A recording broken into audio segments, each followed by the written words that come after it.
KGL goes to town, makes money, comes to pay money in the kitty of NLA as if KGL owns NLA. It's like Bank of Ghana giving a mandate to a private bank like say Eco Bank or like a Car Bank, and now going to Car Bank to solicit for money from Car Bank. Doesn't make sense. That a state-owned agency is now giving its mandate to a private firm to make money and then pay just a little, a peanut. Now we'll go into the figures very shortly. Then you know how much money Ghana is losing in billions of Ghana cedis to just a private entity that is making a lot of money. And I will show you the criminal syndicate involved in all this. It is illegal for any private firm other than the authority. That is why it is an authority to sell national what? Lotto. Number 3, section 5 subsection 1 goes further to simplify the only licensed marketing company that can sell coupons on behalf of NLA. The word is on behalf of NLA. In return for commission. Marketers take commission solely.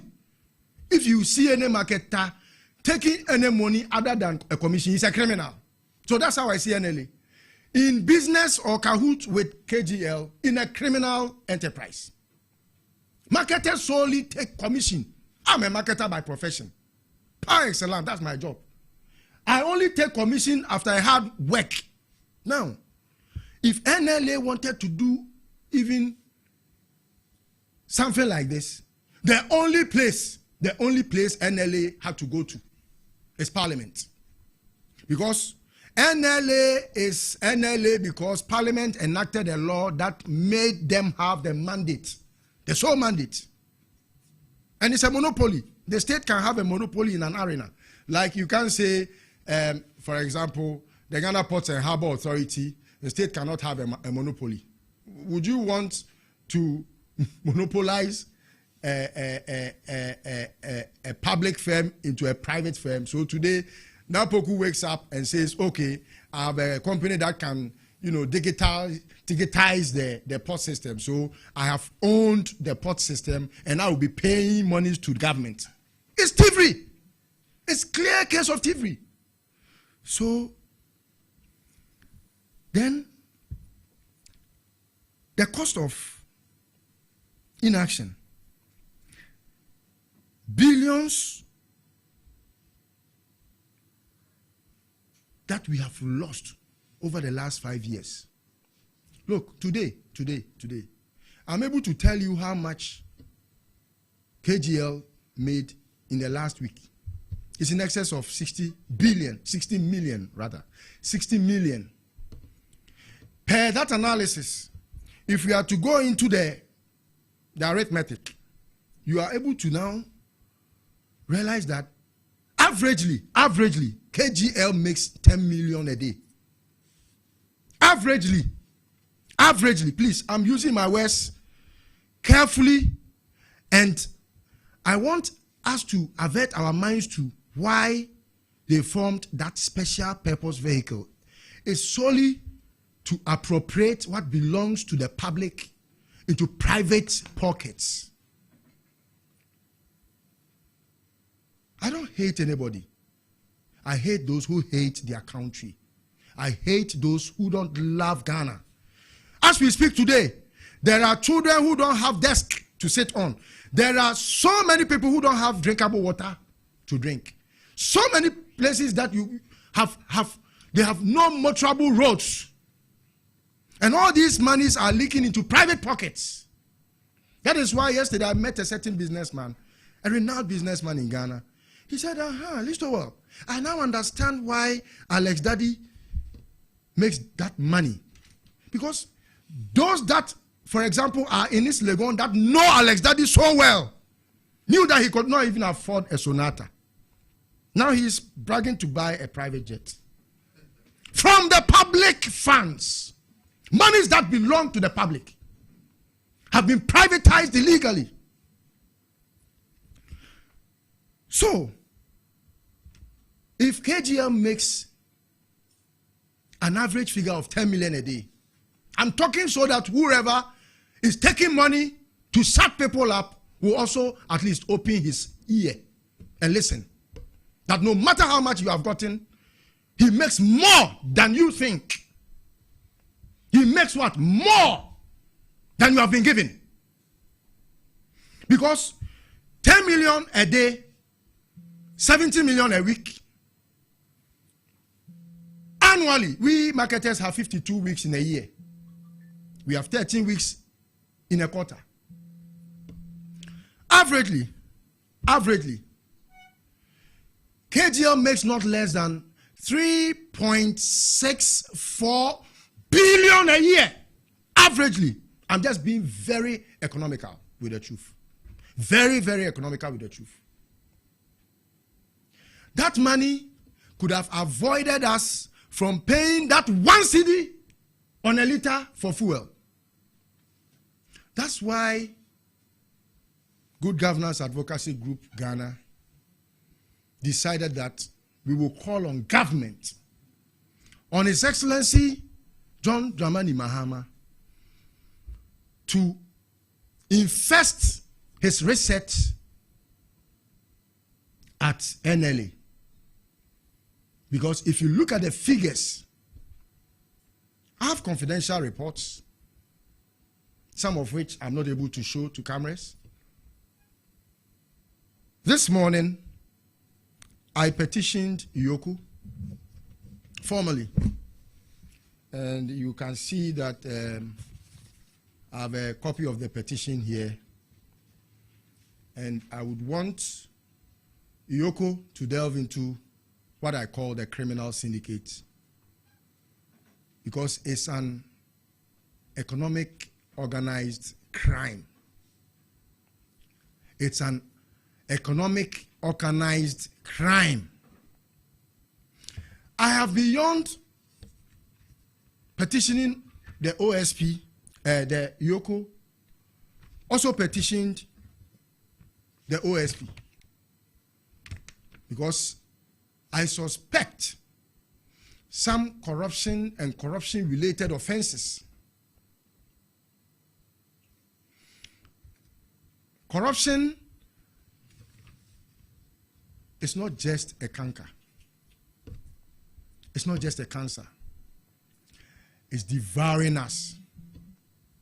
A lot of the leakages and slippages, in this case, the clandestine attempt to appropriate that which belongs to the public into private pockets, must be delved into.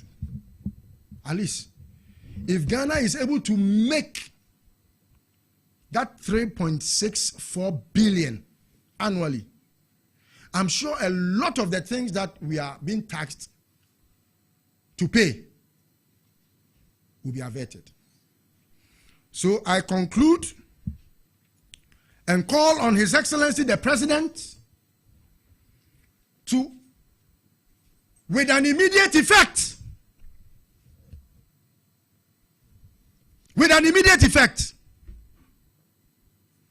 task the board of NLA to cancel the illegality immediately, with an immediate effect. That nation-wrecking deal must be cancelled. And perpetrators be dealt with in accordance with the law. Perpetrators in this, for example, include whosoever was a public official, whosoever was involved in the handing over of the national assets, like in the case of ECG PDS, when the people of Ghana stood up and said, no, enough is enough, PDS didn't see the light of the day. This is the worst form of PDS. And it ought to be cancelled immediately, Mr. President. With all due respect, your reset agenda means a lot to the people of this country and every facet of the economy, especially where monies could be accrued in favor of development of this country, must see some form of attention. Beyond the president, I'm calling on his appointee, the finance minister. NLA is under the auspices of the finance minister, and I'm calling on Dr. Cassiel Atuforsen, our able finance minister, who is working so tirelessly to make sure at least we regain our lost glory economically, to look into this. If he had done so in the past, I'm sure today Ghana would have made some 10 million cedis averagely. And if you calculate how much we have lost since His Excellency Dramani Mahama became president, that is enough to have cushioned to solve the doomsday we have today. So, Honorable Cassiel, Honorable Dr. Cassiel, these days, if you don't add your PhD doctorate, I think you could be sued. In the case of Baumia, you have to add it. So, Honorable Dr. Cassiel Atuforsen, with all due respect, we would like you to painstakingly go into all that we have brought before you for your perusal and action. We are also calling on all the state institutions that we have petitioned or we are about to petition.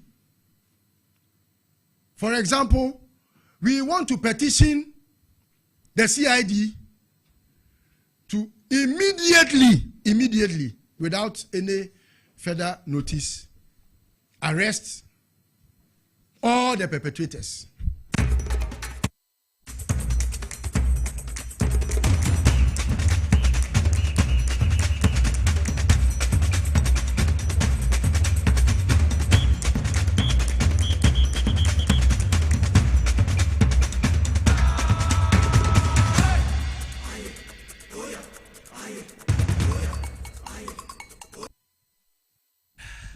Memo akwa the Bar TV XYZ so baby awa wo hwe bibia any baby awa wo tie me bia ba Power 97.9 FM. If you are me this year Nicholas ya Osiosen will be to me Aframe King Nicholas, the chief driver. Free Sambri akosi 5:55 a me chefa so se me the inside politics midweek edition me de bro. And baby I will be a catch on you be no so country nu bi. Namon Fento a 97.9 megahertz a Power FM. Catch on your binana sun country in your be. Namon Fomu TV no Mfento TVXYZ. Me pacho okwa satellite so aye so. Saso no okwa digital channel free to air. No so ye so. Ubetumi ahwe bi. Men ye selfish. Fi say ahana Ghana kasa. Ahana Ghana ti. Ahana open semeti a ubetumi ate. Ahana nsam ne kan ti semese no.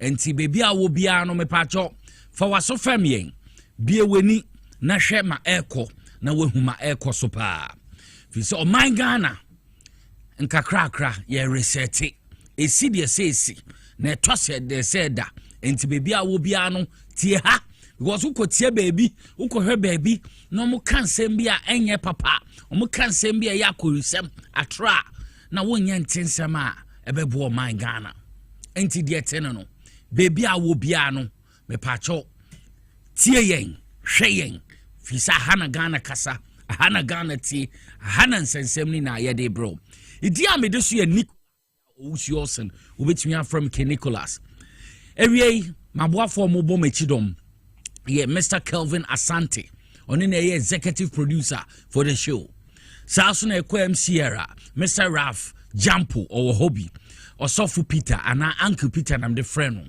Abbas hwusika you Abbas hwusika yi Abbas so hobby ichichiano ye kwa sound ye eye Emmanuel Neti me pacho bebre ono so na hwe sound me back cameras a obehu miami nua ketwa enche no de 1200 or 12000 abekre me say me estimate no your friend is saying Francis ono so e twa me papa Kofi the boy so happy ene cameras ni na oba we siesie me ho ma me ho aye feminine ba gifty ono so abomechi dom aboa me yi na dwumedie make se bebre na ex na chairman do water eni nsu a me de gu me minim na manom na echese metumi de akasa eyi pa na ansana mebeba ensama egu bamba so no ansana mebeba ensama egu bamba so no memento hwi na menko Amenfi East constituency memento hwi enko Amenfi East constituency eniama bi kwaso ho a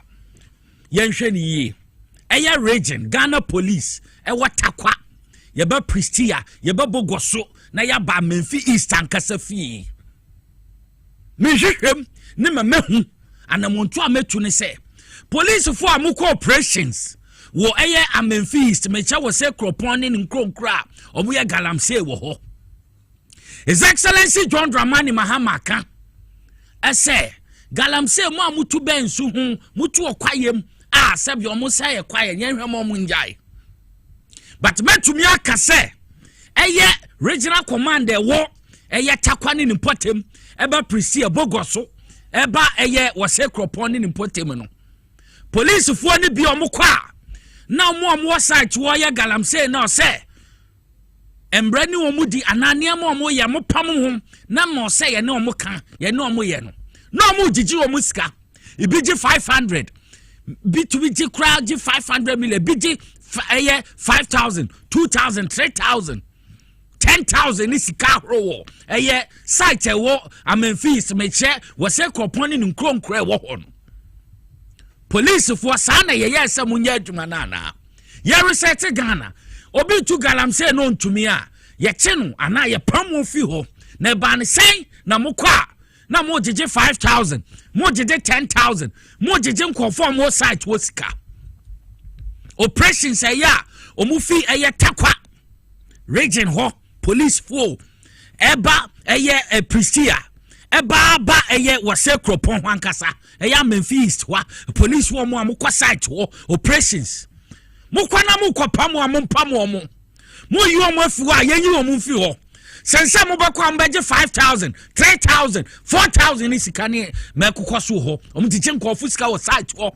wose kropon ne mpotem police for ejuma no ya de ama water guard so omonye enti water guard fo no amode information bra mo no sesi amankasa maji water guard ejuma ne ye moji ye wie so a na mokokọ ho as security no na mo sanjiji o musika enti police penny a wo eye takwa region eye police o penny se mutia mo mana ya mo so mo bi kwa site no kwaji diska ebi fi Pristia ansa na wose kropon ne mpotem no mo ba jai saade na munjai police for am operations no mo ba jai saade na munjai ye pam ni pana mo pam omo sensa mbo kwa site wakwa je 5,000 10,000 sika horo wo ho mo ba jai a munjai anya saade I will name you and shame you these guys are officers amukọ site wo se kropon ni nkronkra wo ho ekwagigi o musika no omo ye do na mo kwagigi o musika na mo jam no masan ba yesi ache mo be haje che na nipa no wo ho tibukọ site wo adwuma mo ye mo pam wo mo a mo pam wo mo ye research illegal mining masabi only license mo ben suo hu o se forest reserve ye kwa ye pam wo mo omo niam na ebe si die nsizi enso bokọ a na mo gigi wo musika enti police region watakwa me ba Pristia me samba me friends was kropon ne potem sa police operations fui mo na ya amukọ was kropon ne potem site ho sa dia no munjai nasa nkofo na ebe pam a yempam sense mo kwa mo ye tax collectors operation na mo ye no mo nkọ ho se sabi amukọ akọji diska mekosu na ayate mekosu na yehu se bonje sa meba na maseda bubo police for na din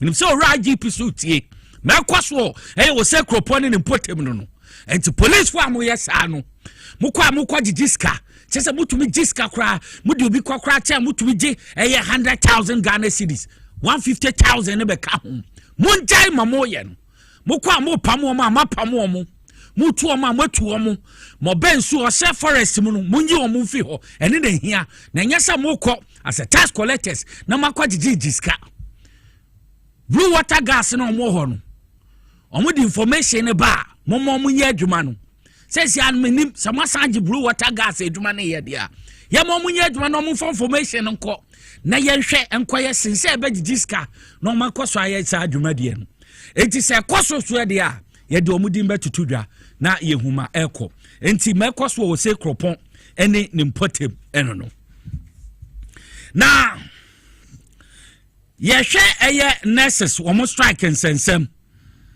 eye kwan a no so akoso eye condition of eye patients at eye various hospitals any emo reaction since your nurse for strike akoso yi wo kwahwe mo yare for mo go hospital ho na wo hwe bra bi bre and on social media obi an sister ewu because of sa striking nurse dwumadi ya nurses ni won mabua na mo man kofu wu kofu te yaw na ha dwene nurses enti ye hwekon eye patients ahro mechan wo a omo yare omo hospitals ahro no ha wo mo fam me pesa ye kokore sa akasamfo yin ye ba minister akasa statement wo ho ye di sa ho command so mo ba ye nkwohwembra.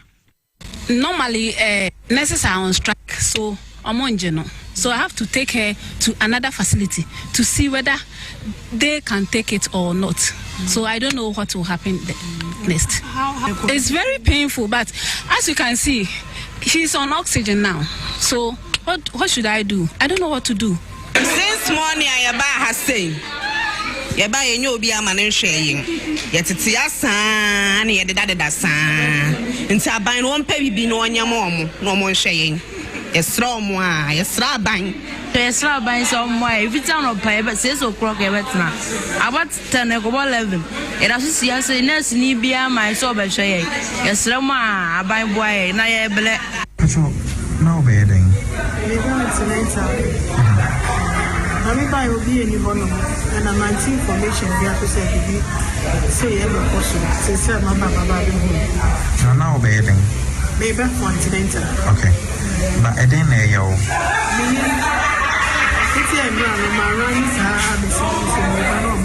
And check, but unfortunately, bedroom one is saying so be in the hand. Oh, mouse also. And let's just say how. Cecilia, how many months pregnant? Months. Oh, we'll find out, man. Oh, and Cecilia, I didn't know, babe. We'll go feed. That's how we are.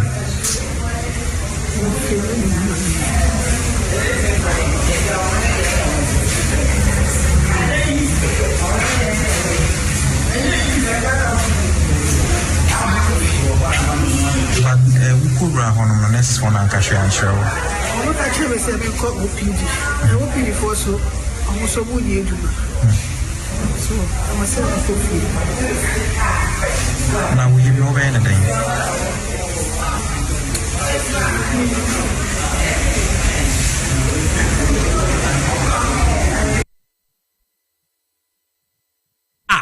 If you were hospital, a breath near how move film.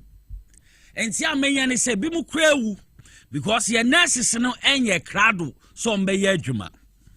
Na, and some are Kobe no Ghana Funtio, a MPP. Nanado Dankwa Kufa donate Dr. Mahmoud Baumia. Abra MPP Lucy Yeno. Omo person omo bo His Excellency John Dramani Mahama ni NDC abanya bro. Enti omo Lucy we yana. Eche se nurses no omo condition of service omo de to omo anim omo ankan omo ahwehwe omo approve no ma ka chom se sika ni won ta ban foforo no membe tueska we wodwe no bia wonti ase e me pesa ye behwe immediate press statement we are no so ebe piem na ni na ye measures omo di gu ho na etumi aboa yɛhwɛ ɛyɛ Ghana Registered Nurses and Midwives Association a mekwanya omofa so etu omanam bi no enya de a eboa na measures omde egu ho for ɛyɛ nneɛma akoso ɛyɛ odi a yɛhwɛ bi a bi kan minister ne de atodwa akyerɛ mu sɛ omode menhyehyɛ bi ɛto ho na omugu so omone ɛyɛ nurses ni di nkomo no mahwɛ implementing the new condition of service a mepacho omohwehwɛ na etumi aboa ma nurses no ho atɔ omo ebiom also omohwɛ ɛyɛ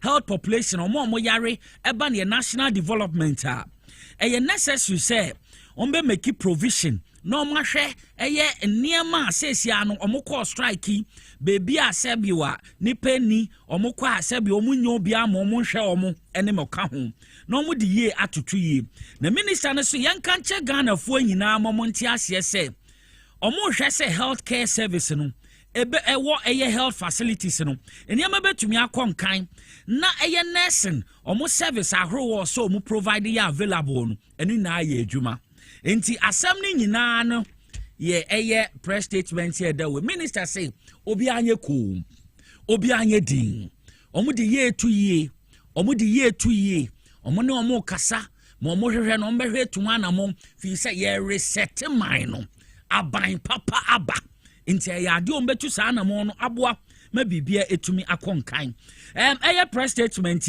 Isaac eye ofe ba ono no ye head public relations eye unit ono na nsa hye eye press statement ya ebe another immediate press release ebe nsa hye ase enti sesia no omo de ye tutu ye measures ahoro eniamo so omo de tudwa meche se Ghana for ye ko hospital a yembre efa no strike ma akokɔ so na bibia bededin na bibia etumi atodin ede amaye enti ede etene no now president the ma Ghana Registered Nurses and Midwives Association your friend Madam Perpetua Ofori Ampofu na ono so ede ensem bia betudwa nurses omo call strike na omo panyin no mami eka se kan sign say ye call strike na wen otu kwan say sia wabo oba yo de ensem bia betudwa yentie asem a Madam Perpetua Ofori Ampofu odutudwa ono ye president edema nurses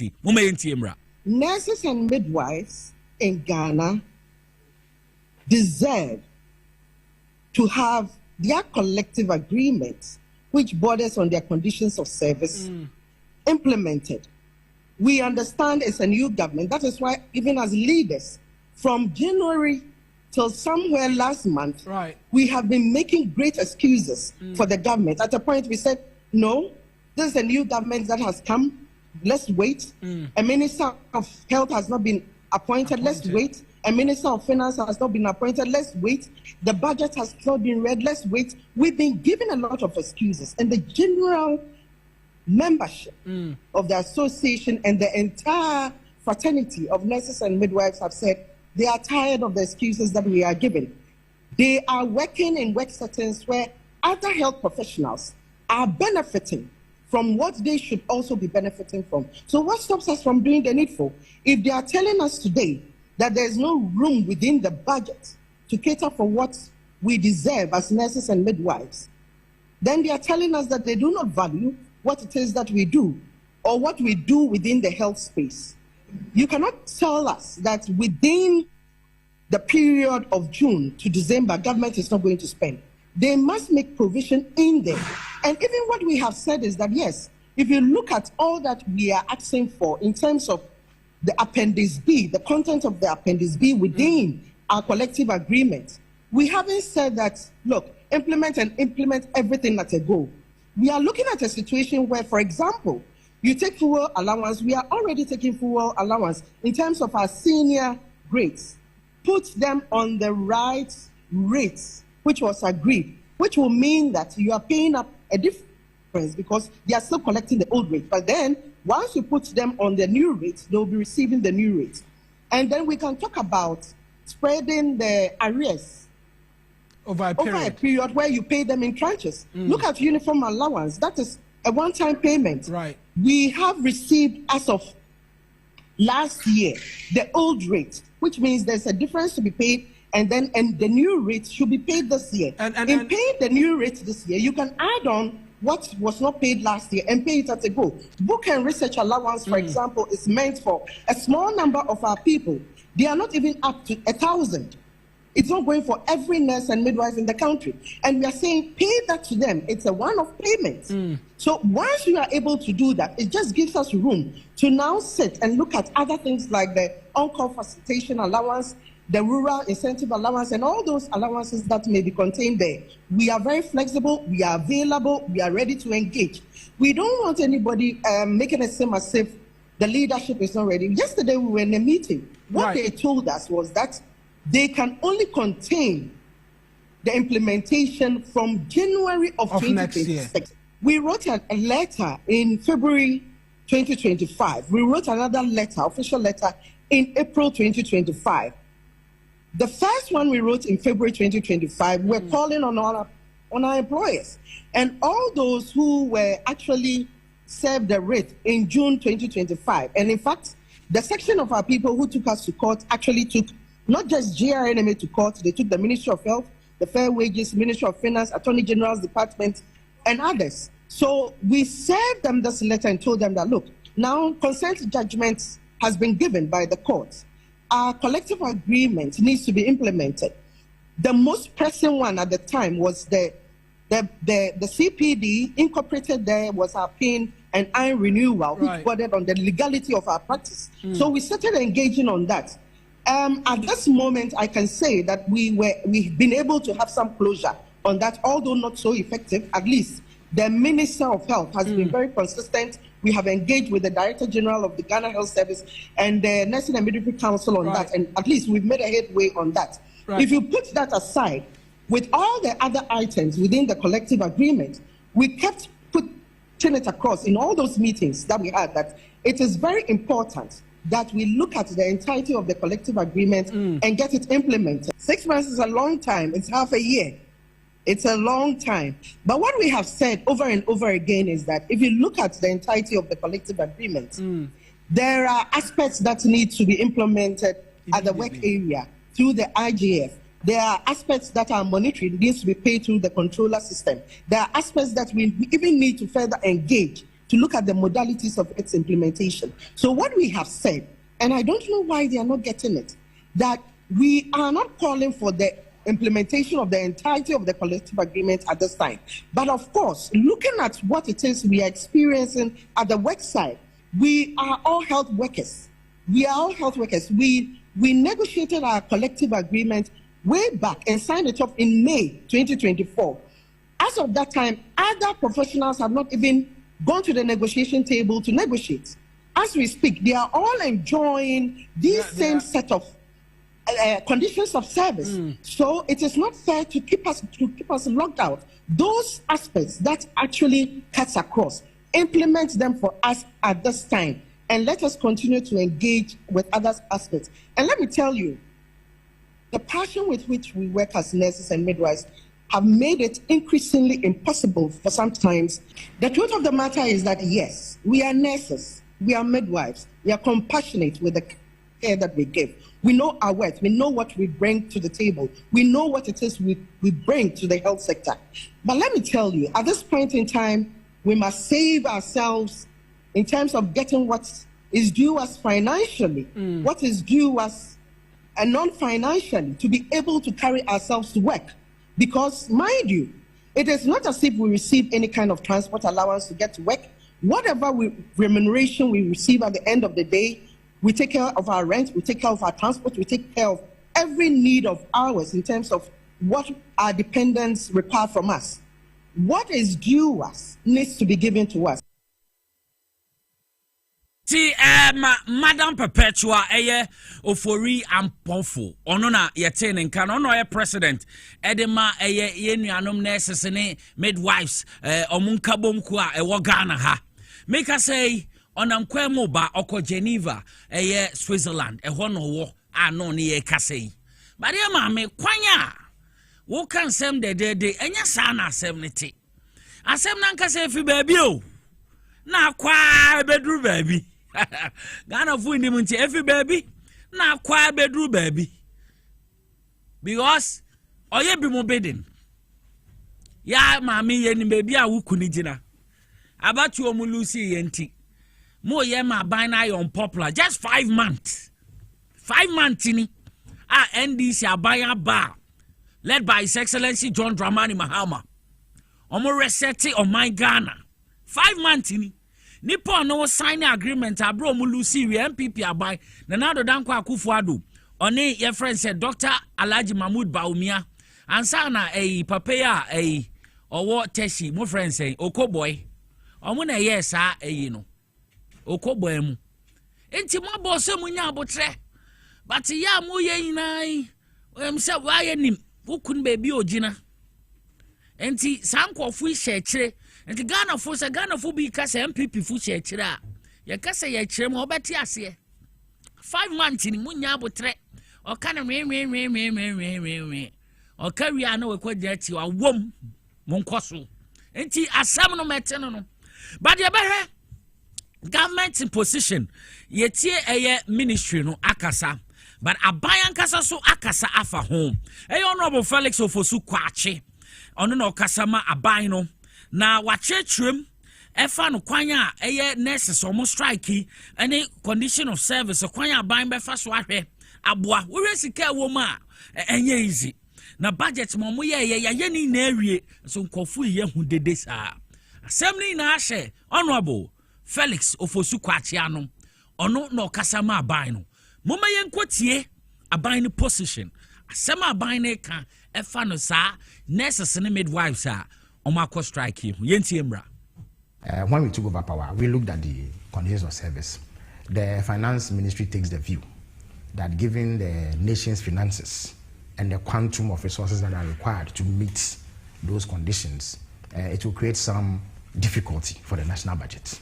And therefore, there was a need for further engagement with a view to arriving at conditions of service that are mutually beneficial, satisfies the nurses to a significant extent, whilst at the same time preserving Ghana's economy, because ultimately, as the Venerable Alhaji Ebi Hussein would say, you need a head before you can chew corn. We need to have a functioning economy that is well oiled, that has the resources to be able to meet some of these demands.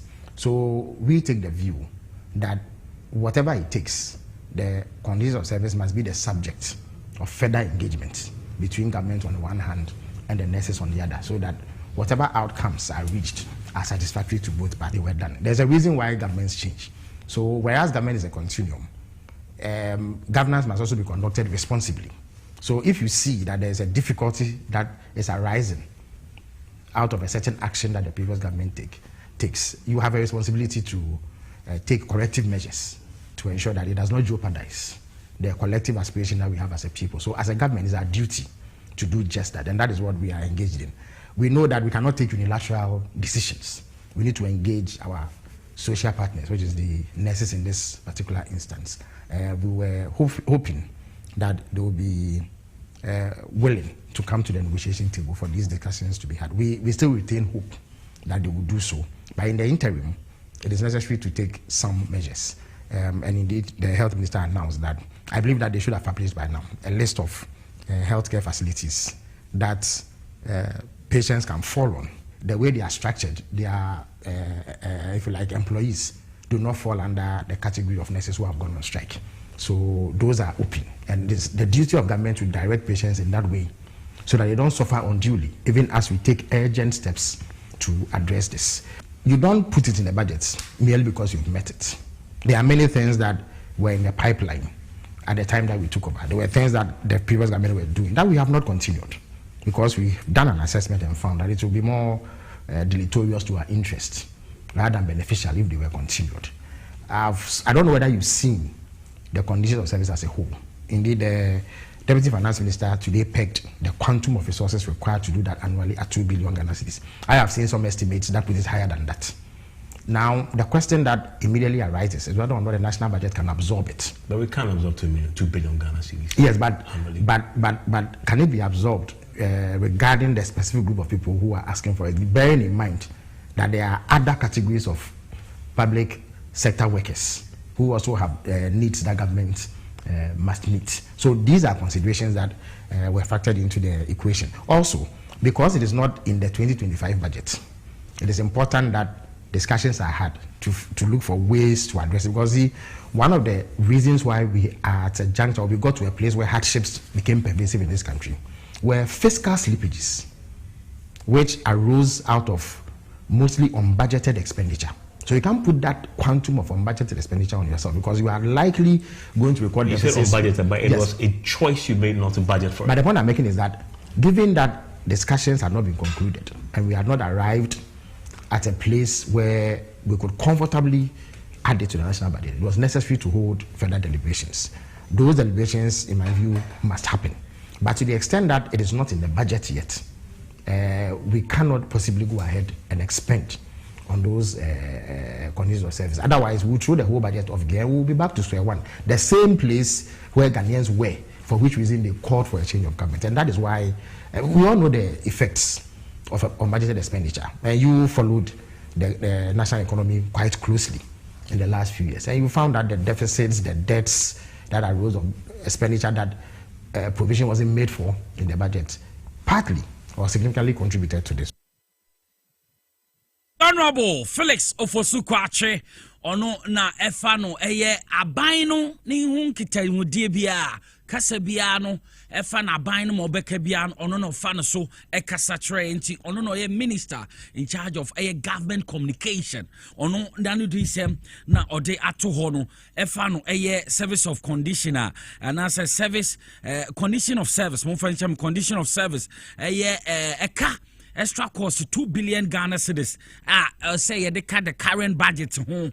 Ama buying consider so base idea in ama nurses so munya abotre na omo kasan we na no beka ho budget 2026 na bibia etumi akọ enkansha na minister nsem bi odi tudwa tre ye ne say abra aban His Excellency John Dramani Mahama offer the sector minister health ra kobnamenta kando do osa bra aban resume oba office no several times so ne nuanom nurses ne midwives see abehia edin komo the best possible ompeso omoya me pocho betumi approve no ma hwe implement new condition of service no omaye bebre na nkasa aban no aye ready say ono omo betina form na wa engage omo efa na condition of service omo ye say omo hwe na omo ye na etumi de aka budget no ho ma bibia etumi akonkan aban na bo no ho mbodin bia but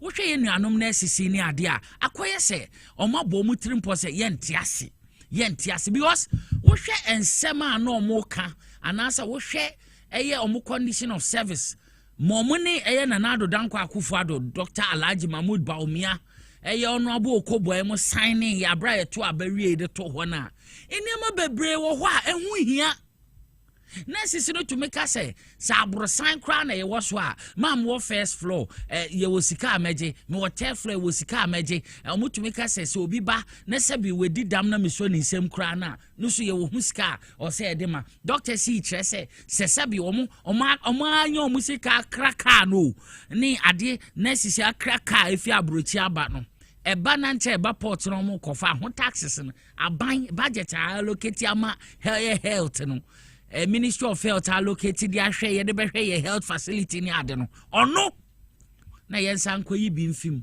emfentua omo tax ye woni ma bi o ha wodwe ho a wonti ase enti ye nuanom nurses ne midwives no o se munya abotre aban na ya krado enye sa aban no wayi na ni bate niam bi o ho a wo condition of service ni mu a me ne wina de adanse Utie asam na wo hwe nsem bi amoka na ise mo am na mabo mutiri mpo se mo pese ise mo ha ban ne keke ana mo ha Ghana fo yesre mo pani wo Geneva afi no onam kwemu fi Switzerland eba wakasa bebre yenim sa mo beti ase na yetumi implementi new condition of service na bibie etumi akonkan we ho asem na yeka na chise bibie etumi adede nti mo nti ase muntu anamo His Excellency John Dramani Mahama okan obeyo okan obeye minu na ade adanse yesi afi mu sesi ano omo ano mu didi once a day bi mutumi didi 3 times a day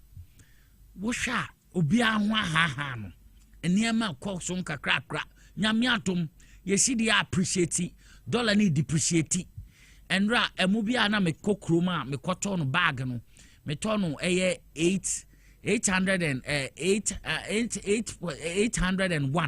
810 that is titiskantia beka say 8 million 100 Ghana cedis ka ho say si amekɔ ya me ka say me kɔtɔ say si abafom me be mbisa ma me say si 610 na meni age pa first na me tɔ na 810 me menu mu ya me de ntia ya na me pɛ mo so ɛyɛ papa ya me mpa abenga bia nso bisa na me fa ya no mo ka kyem say si mo no abafom nkakrakra dwadufo na ti ase omo tete so de biom na ye pɛ wo hwɛ social media tete mo so nkɔfo techi man say me hu na mani age ntete so nkakrakra sector by sector baby a obi aho be ha no mo condition of service ya de bibia beto din ma mani age de biom na mo hwehwɛ me nuanom nurses ne midwives munya abotre na bibia bedadin na bibia etumi akonkan. His Excellency John Dramani Mahama, official of 2025 Trade Expo, etumi akoso Accra International Conference Center. Na enona His Excellency John Dramani Mahama etumi ekopiase na we declare tema ene Miami Chrome Takoradi ports. Say omubo pretty 24-hour line. I say do baby we call port bob 6 7 8 na why you din and canopa na port na where say you bought 24 hours. It says ya sad ya ni adwuma. His Excellency John Dramani Mahama okoyenti or say 24-hour economy ni bi so be koso wo ye seaport wo Ghana ha. Ye 2 main seaport Takoradi port any Tema port ade a omo pretty 24-hour line that just on be adwuma ma 24-hour economy no policy no kind no atumi aye adwuma in the time be obe report bia no ebetumi aye adwuma anadwo 10 kra na opese o UK why not operation and omo ye adwuma 12 am kra obetumi aye UK ma opese transaction bi opese o port no on be ama umpe we na opede and 70 na share aban papa bi owurodi anim His Excellency John Dramani Mahama no mama yenko tiemra. We're also implementing a game-changing strategy, the 24-hour economy initiative, to unlock Ghana's productive potential across all sectors. And I'm pleased to announce that on July 1st, the 24-hour initiative policy will be ready to go into operation.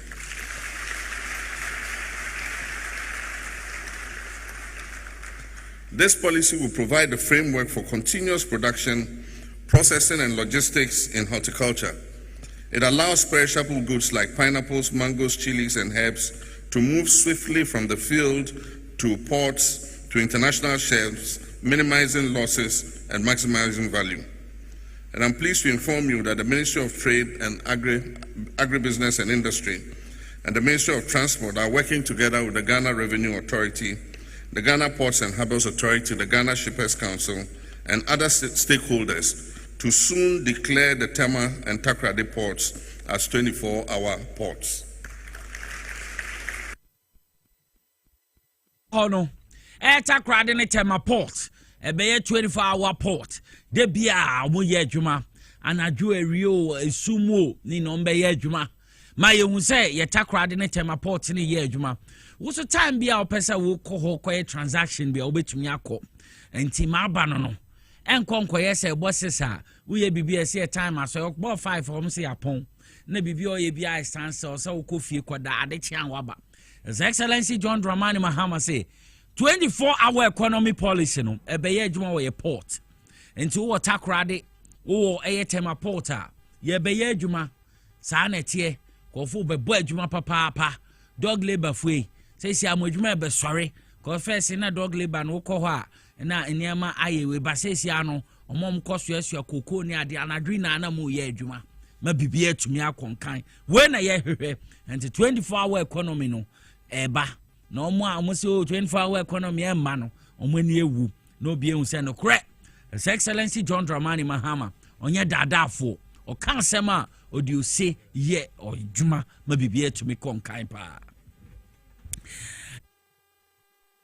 ma assign etu anamon na anamon to nyina training say eye Ghana National Association of Teachers ye kan nat and there on a teacher for ko batan for nehia ene omadi nkomo fi say assembly na ne say teachers so yes we have a strike na yes your condition of service and insensem but oya listening government it was so a teacher for nkabom ko mon pedin for mombra na moma yendi nkomo Jubilee House His Excellency John Dramani Mahama atun say for a teacher for ono no onya ban bi atwa mu ko ya His Excellency former president Nado Danko Akufo-Addo to be teacher for say and now teacher adwuma de yenya mfa mpesko teacher adwuma yenye emfa ye ti makotu ya heavens ansensem no o ka kire mo abra teacher ni na kire na de o kasa basabasa che teacher for no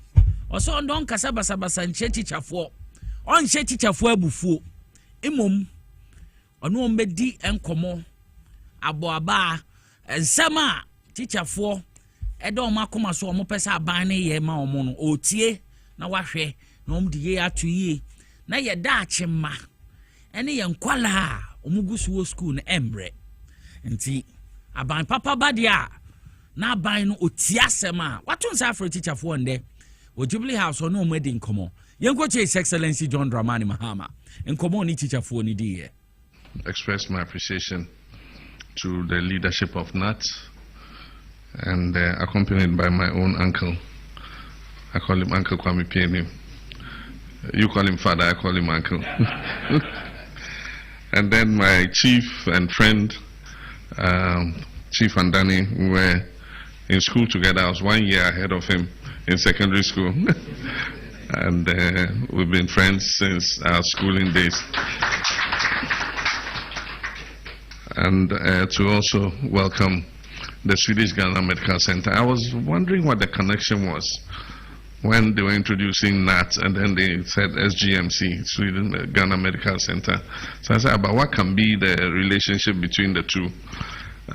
It turns out that NAT has acquired the SGMC. I took myself, together with President Kufuor, were the ones who commissioned the Swedish Ghana Medical Center. And so I'm happy that NAT has taken it over, and it's an indigenous project now.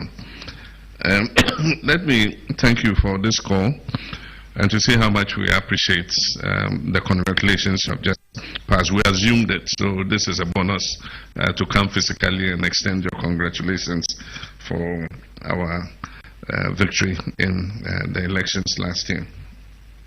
We took over confronted with several issues, but we were under no illusion what the problems of Ghana were. And so we came prepared to make the sacrifices to tackle any challenges that we were facing. One of the major issues was the issue of democracy and governance. We've been practicing this democracy since 1992.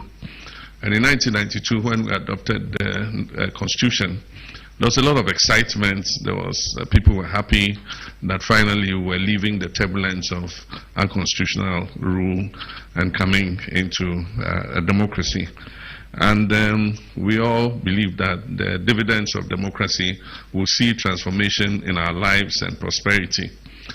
Several years on, if you looked at most of the opinion polls that were run, especially Afrobarometer, it was clear from those polls that the confidence of our people in our governance and democracy was waning.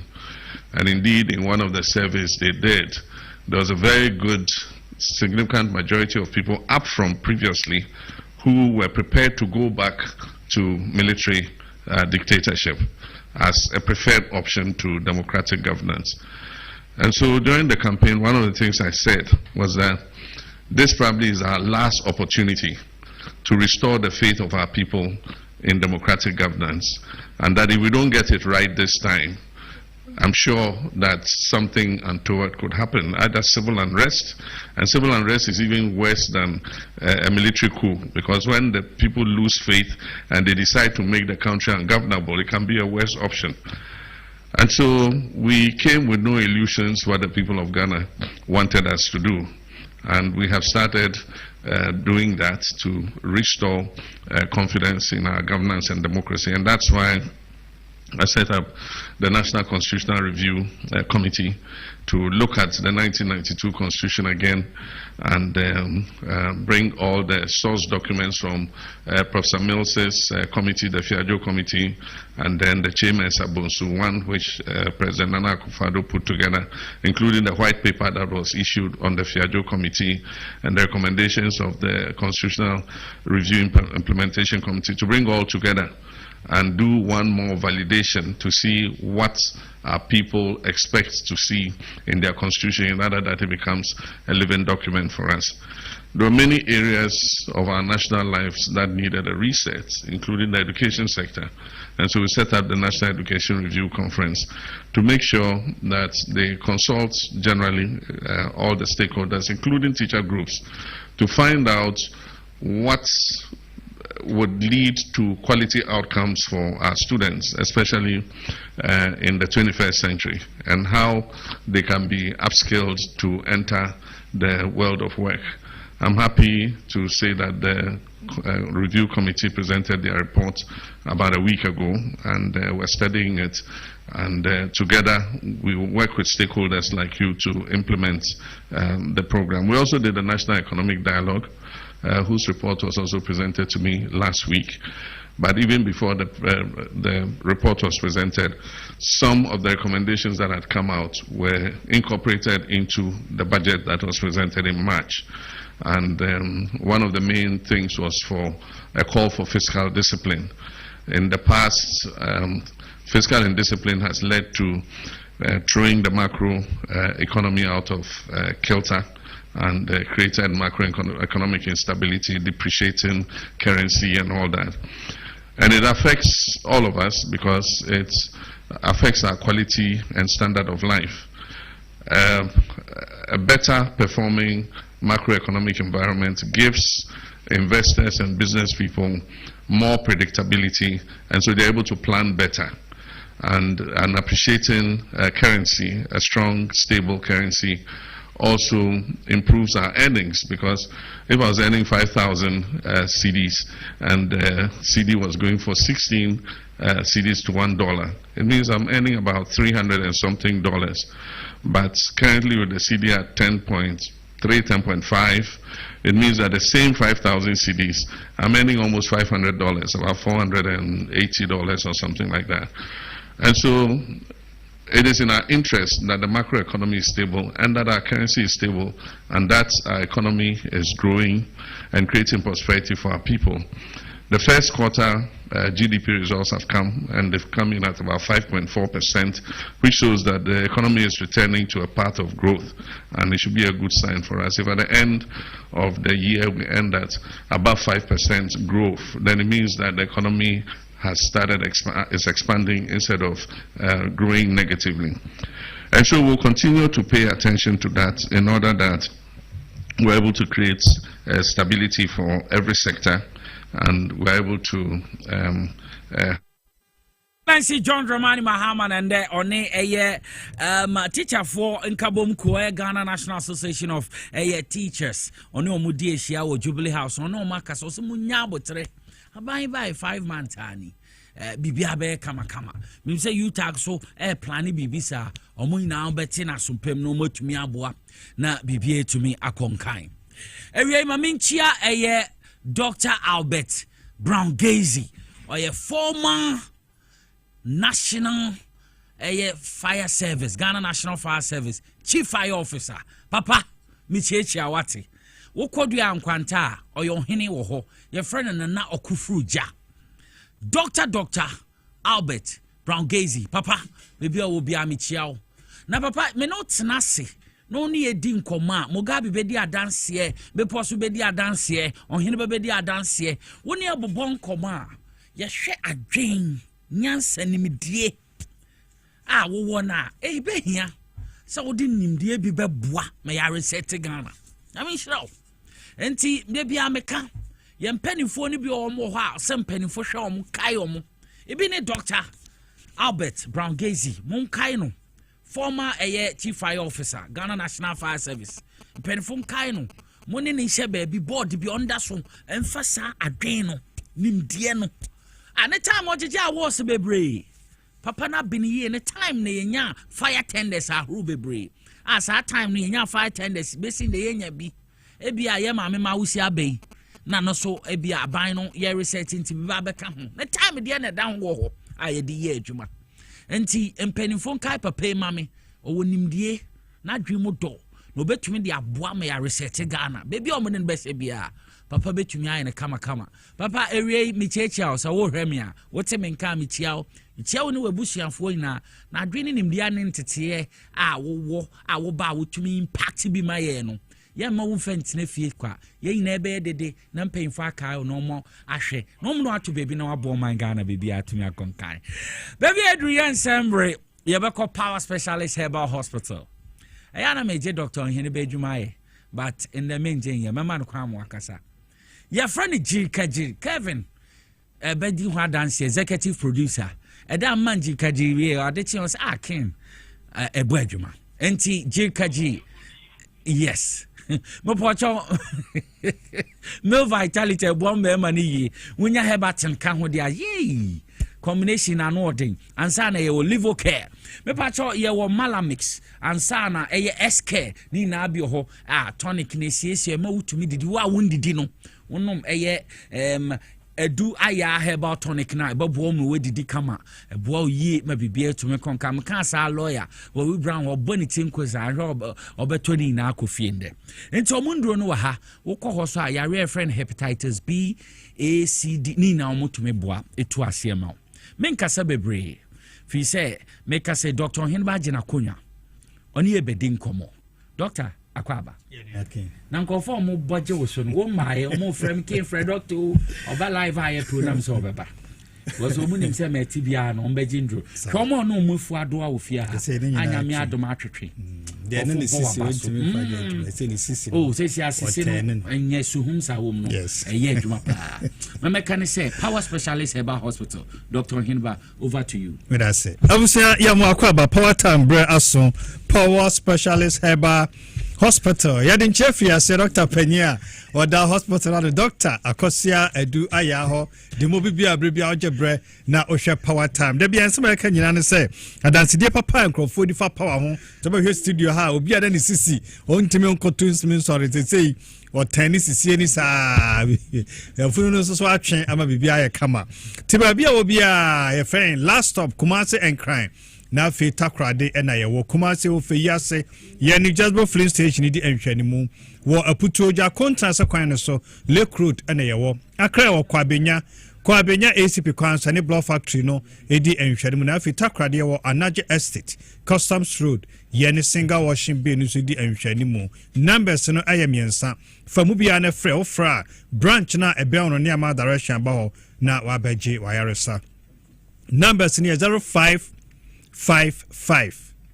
797878 0200 383831 and 0244 544422 Monday to Saturdays and ye di adwuma oba enya brewe ni pedo ye mfiti prakopa ma obi aduro ye no na ma power ye yesronko nyesa waka se uti o ya pani amu aduro no sentri se niema betimni tipaye na aba na doso obi tia ne ya nenso ne de na ye malaria obi tipaye no ebia ne de typhoid obi tipaye no hepatitis bia ne se C obi tipaye no ebia ne BP ne kosoro dodo obi tipaye bia ne moja na so ate obi okra se be constipation severe constipation betuma utia payo den kiso aka se utia o ya ibe make sure say yen treat just symptom no ye bet tackle the cause of symptom no send say tipaye ba ko pa no obi a wo sentenity eye ne ya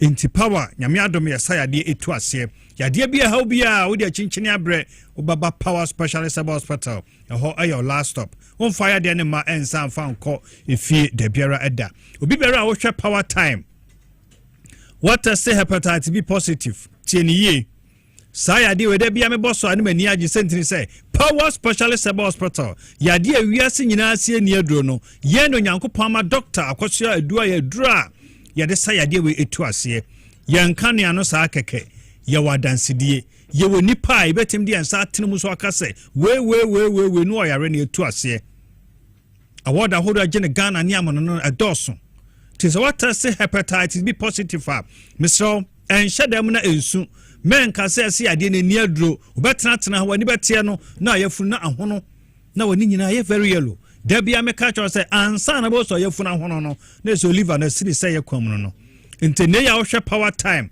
ne ya wotie power time ne sɛ Mr. what test hepatitis B positive a baabi ɛsɛ sɛ do ni kyerɛ baako pɛ power specialist herbal hospital wo ba be ye profile na confirm sɛ ampa yare na wo ho anase ni ho be ye liver function test wo be ye viral load count wan ka se bo hu na mo adodo a ewo mogya ne mu onumado no kwa animu kakra be sam wa ye bi obehu ba bi eso ate akodu na hye onkura ne am woni da so se ba bi aba no waba the right place nyame ya adom na akoye viral load ni bi no say not detected anase a negative a ye no kwa ne yemfa ne saa say sometimes not detected no e bi ana emoa no dodo no aye below the minimum figure na machine be catch say aye not detected anase aye negative enti sabane sa na yesa ye hepatitis B profile no e de confirm sampa emoa no bakokora ye de ennim enti yense ye ka say wo ye negative a wo ye negative ubon ma okwa mo rely on viral load nko a e ba na say not detected I was say yare ne yasawie afi o ha na obi aba wode results aba wose me kwa ha yese me negative afi na me tu kwan me nya adwuma me kwa medicals no yese me ye positive yade na sa babim hepatitis B so we treat man ko negative a entimi nsa ma biom de berada enye no kre ba power ya kase treat man ko negative a negative baabi a obi a woten kasa wo mfe no mfe ya wo chika sem tutu wo ya de kakra bi na wa bre bi afili se hit oni padua ni mu ya na honam hyehye honam keka otimi titi ho sa na honam nyina twetwa de kitu bi na yafuna hye na ayekutu sesi am no kasa wo yafuna hono woni nyina ye very yellow ye so nya jaundice wako ye scan wako hospital ya catch us o fatty liver o liver enlargement o liver cirrhosis but modern so about power specialist Seba hospital and what you ba here draw fan do ya liver care sa adro liver no ba bia ho na kodro bia say liver no aye fatty say liver no aye large say liver no cirrhosis wonya adua ya liver care ni bia ebeboa be hili liver no ama oyefunu na aye kutu oyefunu na aye dendenden oyefunu na ahya ase honhono no ni nyina ase betu ama ho atimi atɔ power specialist hospital yes for ya de ne bra free 0555 79 78 78 0200 38 38 31 and 0244 54 44 22 odi ano aye kidney stones and as a kidney cysts ama osisi achi lo baka ho aye wo ya ho hyehyew onase nyina tatai wo ya de kakra bi na wabre bre bi afili se body na nkasa wa ye weak emfa ho ne rest abe rest home ya obaji bia me nyina akire no utimo se body no da bia no wa ye weak kidney no anya problem sa ya de we ya de se ekona nim 10 ukwa ye scanner utwa nipa be se 10 scanner wanya kra no be se 5 and 6 oni kidney stone na o kidney cyst Mr. Tumika Fabra Power Specialist Hospital we ya bema o Johnson smasha ase eye basabasa mema ye ploma kase pa mu ba ko ye Johnson ho nsam se bema o Johnson sha ase se tete wa wani nye kakra bi na Johnson do okwa aketo bi na aba Johnson na eba no ba mamu ya wo ya ehyehyew Johnson na eba no tenkasa Johnson no bi akamu wo Johnson bi atenkasa bi akamu wo Johnson we ne moja di akire bo kra Johnson na eba ni nyina ye moja ya na ma wa yase ayiri se ten wa yase ya wo ya Johnson ntime ma wo chimansa na Johnson aba mesro entena ho ya de rubber be show bemum catheter de beto bemum se ta eba no sa de ante se uti yate misro enne ya wo tie me na wo hwe me na wo sa problem we no no entena ho me nkodu ba bia se Johnson afei entumi mma enne ma etimi sa problem we ba no edoso enya Johnson tentem bia na ye diabetes tie ni ye e bia wo prostate na ho no e bia wo blood ano aho no that is cystitis e bia your ureter na so urethra e bia your kidney and as untreated infections bi na de sa ha no abrow oba power the same symptom no eniema de ba no bia symptom no de e wo de ba oba be ye lab be ye scan e fidi be show mu so hia se ma ye CT scan e be ye ne de ahwa de porte pa e koso ni padua ni mu ne attack the course no atu ade no ase e de amaw o de no e ye ulcer ya de bi e betimi atete nkwa na nyina akwam de wa yam yo ya udidi mi ayam yo ya aduane to yam ayam yo ya na obo efono sent ni se ulcer no e ye kro enyan ebetima ma abo afono betima ma mpo wafe ya na abo no nyina yo ya de kopie wachi kase no utimi yo dendendene etutu nyasam ketwa asam frama bi egina oyam indigestion da bia udidi na aduane jejabo ya na akokoso ahyehye heartburns wonsa no nyina timi atitiriti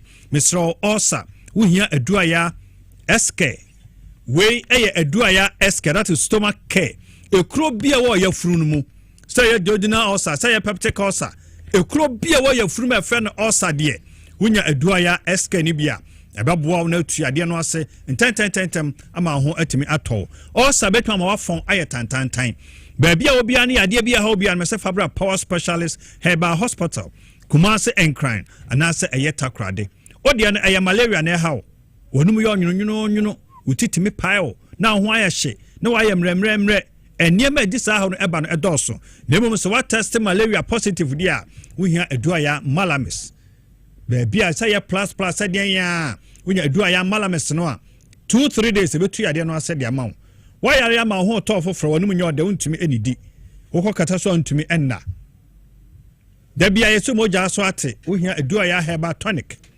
wonum nyina ya pure herbal bibia from Hamano song and ya packaging kama Food and Drugs Authority registered jatum edia mayen. We be a moja so tire tambia we are anemic, but modern say ubenya a ye eduaya herbal tonic. Na wano nom ababwa SCC moja no aduane da wanuma batene de wokɔ kata so betimi ada ni pebons ampa why kama. Bema why mra wompamu a wo hia girikagiri. Aye pa wo hia girikagiri. Ni din ene ne honam se adrowe enya afrodisia dabi esayade dabi ameka se bema no eyentini ani moja se moja no ntimi nkogina ntini ni mu a na bema no aka no kwa to ho se ono no adrowe be yintini mu nyina eme moja no akotai entini ni mu na bodwuma ye di amaw ne se onya ye hebaten heba mixture eye immune system booster we ade ka ho dia na se ba bia wudi amaw obodi so benya ye ndo ni nyina bi be ton heba do bia no kwa ebi wo ha betimi anya bi ato kompo na show minimum yamfa se kan enka be mo odua be na ni nyina bema untimi nyinse oba mema bebre wo low sperm count ubeye semen analysis no na sperm ba kokora nim tie niye pa enye nsuo na eba no na yes sperms no san nsuo no mu na sperms no ewo te se wa ye fish pond nsuo no wo ho na adwene na gum na so bema ba be semen analysis ro ba hwe nsuo no mu no na sperm ba kokora na bi no otimi de nyinsa oba boss so bi wo so mu sa bo ho mu dawson so mu ye week o mu shape nye o mu ntimi nsumi nko hye oba no nko sere ma nyinsa ntimi ma enso se nyinsa no ma na the problem nyina ato ma no so mesro ya de bia ha obia a yentumi anka ho asam no ye no enchese enye ho adwuma Fabra Power Specialist Herbal Hospital Kumasi Encrine anase eyeta krade Kumasi wo fe yase yani Jasper Flint Station ni di enhwene mu wo aputoja contrast kwan ne so Lake Road ene yewo akra wo kwabenya ACP kwanso ne block factory no edi enhwene mu na fe takrade wo Anaje Estate Customs Road yani single washing bay no so di enhwene mu freyen 0555 79 7878 0200 3831 and 0244 544422 Monday to Saturdays and the adjuma Sunday peneda yenya adjuma even holidays yenya adjuma or your branches in yinemu yadwa se baby awje bre na ohwe power time nyame ya aduma adasa ne sabre yanso yade apom de hon sabo no ebebro Mama Fana Second Firma Dr. Hineba, Power Specialist Herbal Hospital. I'm going to produce a Kajiri, Herbaton, Liver Care, Sasona, Malamix, SK, Ansana, Eduya, Tonic. Better how one more print who a Obi for yes, I send be a Peter. Aha, I try say a drew no agent papa that crone line muna apne the microphone e cramo adansi dibre na muna motumi de adanse e de ahye Power Specialist Herbal Hospital enu munyam na bibia etumi akonkan baby aduri enche ekukudam na beje akonya atena fom ye wo chairman Bismarck area Boatin former chairman the Ma Eastern Region NDC chapter na ye no ebedi enkomo wa ha sa so na lawyer David Wewe Brown or a senior lecturer or ATU or no so waha ekukuda mina me no mo bedi enkomo and some bebre na na egubamba so aye bedi ho nkomo enti be bia ye we yedri me pa cho bebre ma me nkwaje aboafo nkrato na me nom ex natural mineral water me fon kwanche me thirst me ba na hu bia so ye beto aso me ba sesia.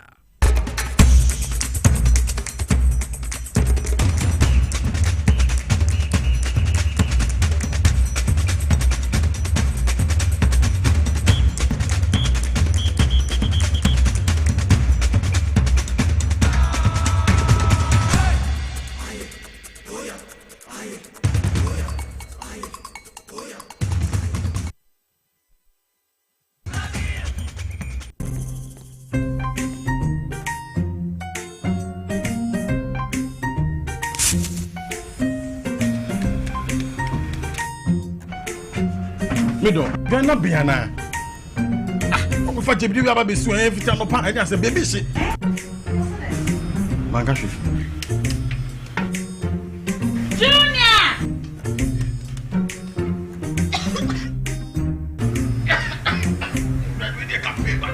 I'm saying so enough for maybe the no.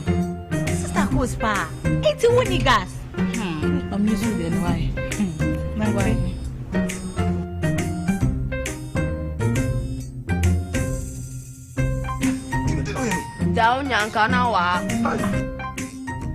Sister Coast. Use gas. Gas ye fast, ye easy, ye convenient. Let me see your hand. Hi. Now let me tell you about Safari Valley Eco Resort, the first of its kind in West Africa. Upon your arrival, you are introduced to your butler, who plans your itinerary. We were surrounded by wildlife from the moment we entered the eco park. So many activities, all in the same premises. Visit the gym or the stables, they have it all. At my break, I'm able to practice my putting. We also went fishing on a man-made canal. Our tour guides taught us so much about the wildlife and how to interact with them. They used only electric vehicles here. This creates a serene environment. I'm told it's over 1,000 acres. My cabin here sits on 2 acres with a large terrace space overlooking my private swimming pool. Now this is royalty. They have their own farms, thousands of fruit trees. I can also have my lunch here at the waterfall. Quite a beautiful place you have here. Visit Safari Valley Eco Resort in Ghana, bringing you closer to nature.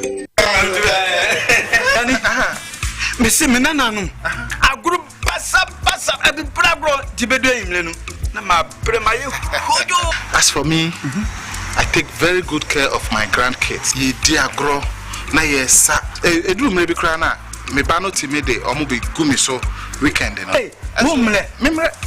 I don't think I'm a catcher or say, yeah, no, Medi garlic capsules. As I stand here, my doctor said my whole system has improved very well. Medi garlic capsules. Yes, Medi garlic capsules. Medimosis garlic capsules. Boa mamoja dini paduani mu efusani ye. Na esiesie oba ne barima mahona wodin. Ubenya edoi bi ato omanyi mu pharmacy store freye wo 050-349-4885. Edoi yi enya mamofra enye ndi mfie dumienu. Apemfo ene emma emanofo. Medimosis. Who how FDA ajije di nkra tuwe atom.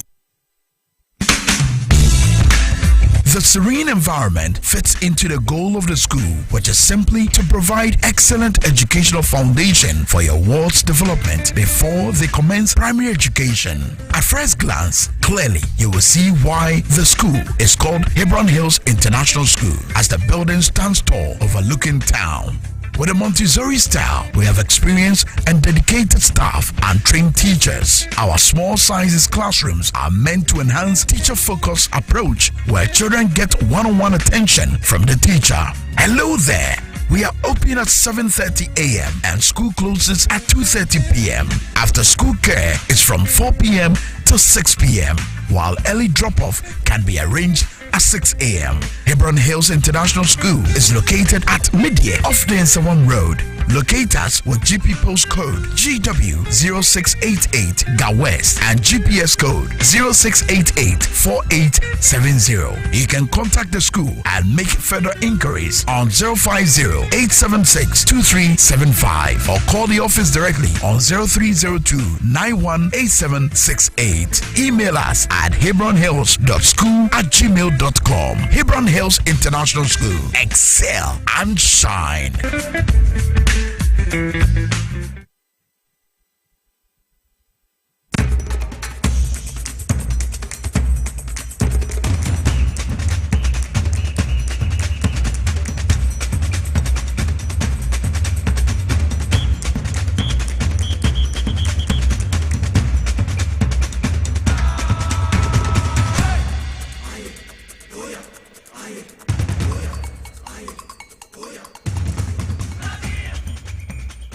Okay, mama kwaba biom de ba TV XYZ baby awa wo hwe me bia. Wo so awutie Power 97.9 FM mama kwaba biom. Ya je nkonya atena so ayeba ebedi nkomo.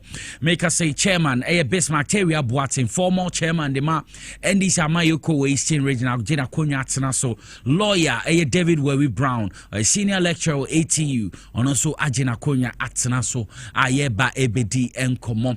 And ebedi nkomo kakra ahwe Andy Samayoko Obeba de 33 years ni ye behwe ye nuanom nurses and midwives almost say omo strike emun sensem momoji ne ban so eka ye bedi ho nkomo ye wie so a one Ghana cedi ye beje wo liter bia ye to ye use car ye to petrol diesel ne ade beje wo so no so ye bedi ho nkomo ne ya bontwem magana fo atia se fi se nkofo ebi to ensembia ehunhia edi atro edigu nipa bebre asom ensema eguba maso ayeba na ebedi ho nkomo pa na mamema chairman Bismarck Terry akwaba chairman akwaba bibi aboko de adom yo yeda nyame ase papa mamenko lawyer Wewe Brown law important to say nyame adom yo school to say yagusu say wa wonim say asese de aban papa ba nti I say bibia ko fine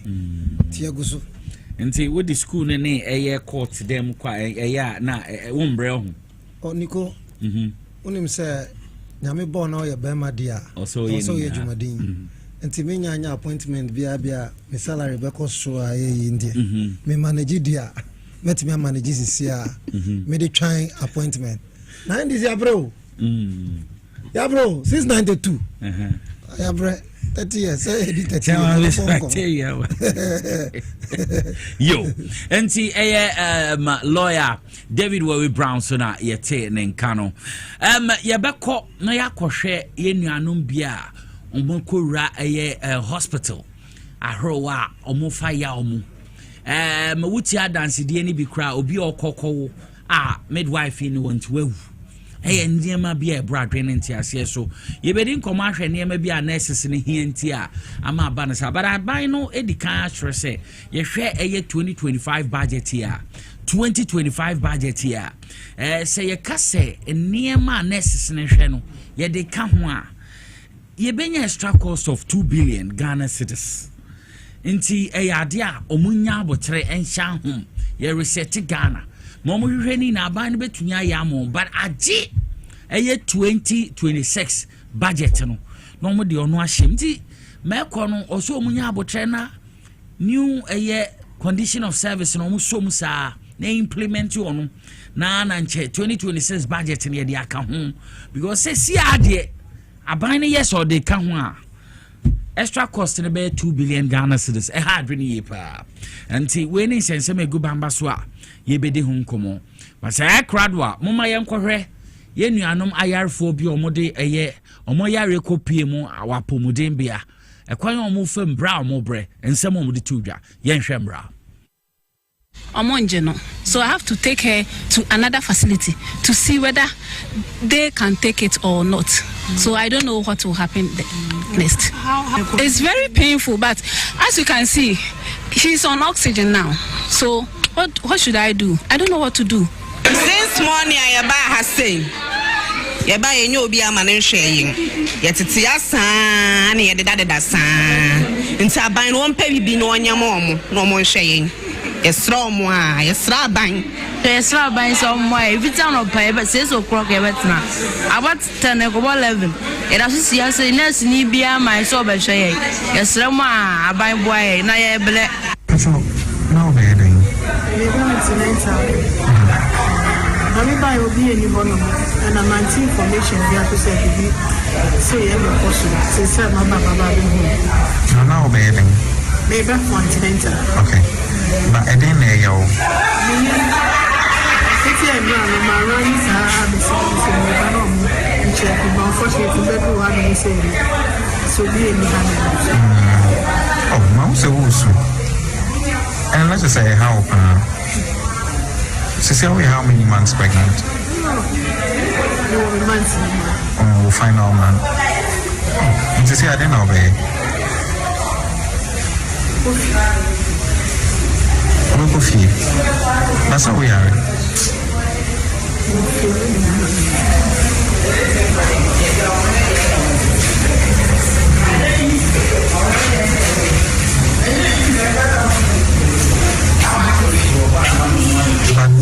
Kubra on next one and catch and show. I'm not actually saying call OPD.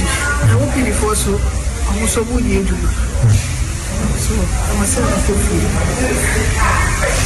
Now we give you over anything.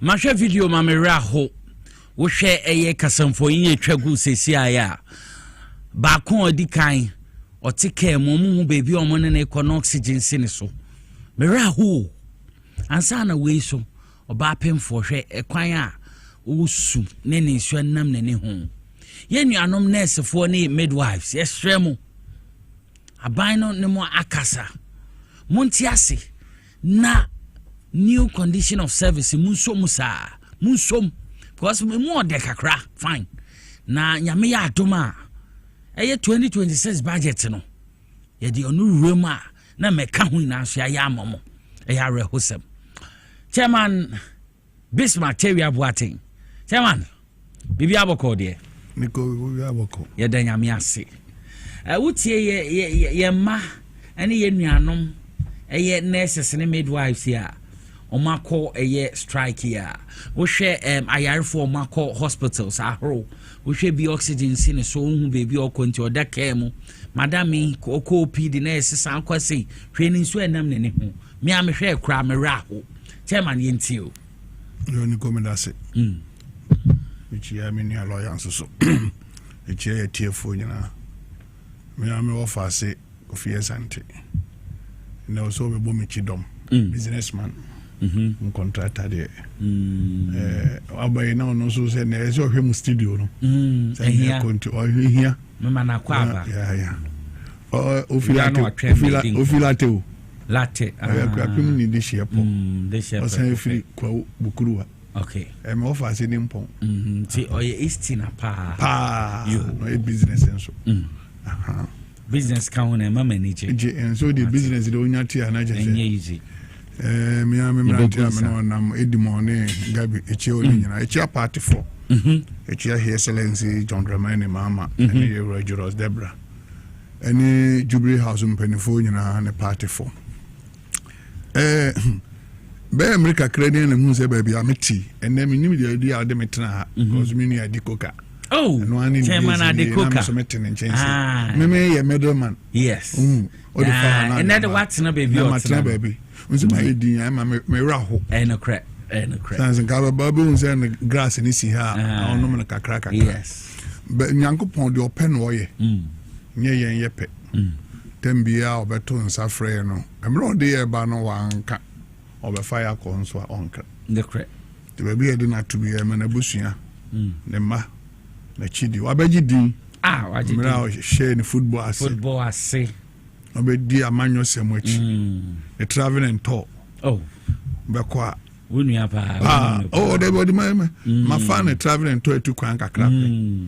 na wasan ye mi din kan right chama forest bureau our pharmacy sinyina we establish it we nipa yeah now share emra ye nyina 2016 ye coalition ye di nkuguo na nso ya mpa aba wa wonim chairman adekoka no ne mfonyi na chairman bismateria aboate ka ho asem etwa emra ye nyina oti ha no so ne te ha emra ye nyina ye di nkuguo na yakosu kire omampani emra na ye nyina opposition say onsan kobi on contest mai na ye nua Lotte Jacob na sebi adifudie nti ma okodi wo baabi chawa yirem eneni di kura ni hobium ye nua kwaku ani do hodum but ye nua ayi Adekoka also kind ho asem a bia na ye beka say adwumadi e bedi ni ndumeni but ye beka ne say wo hwe election ye koyi a na damfo pa brebo kese e regular zebra no crack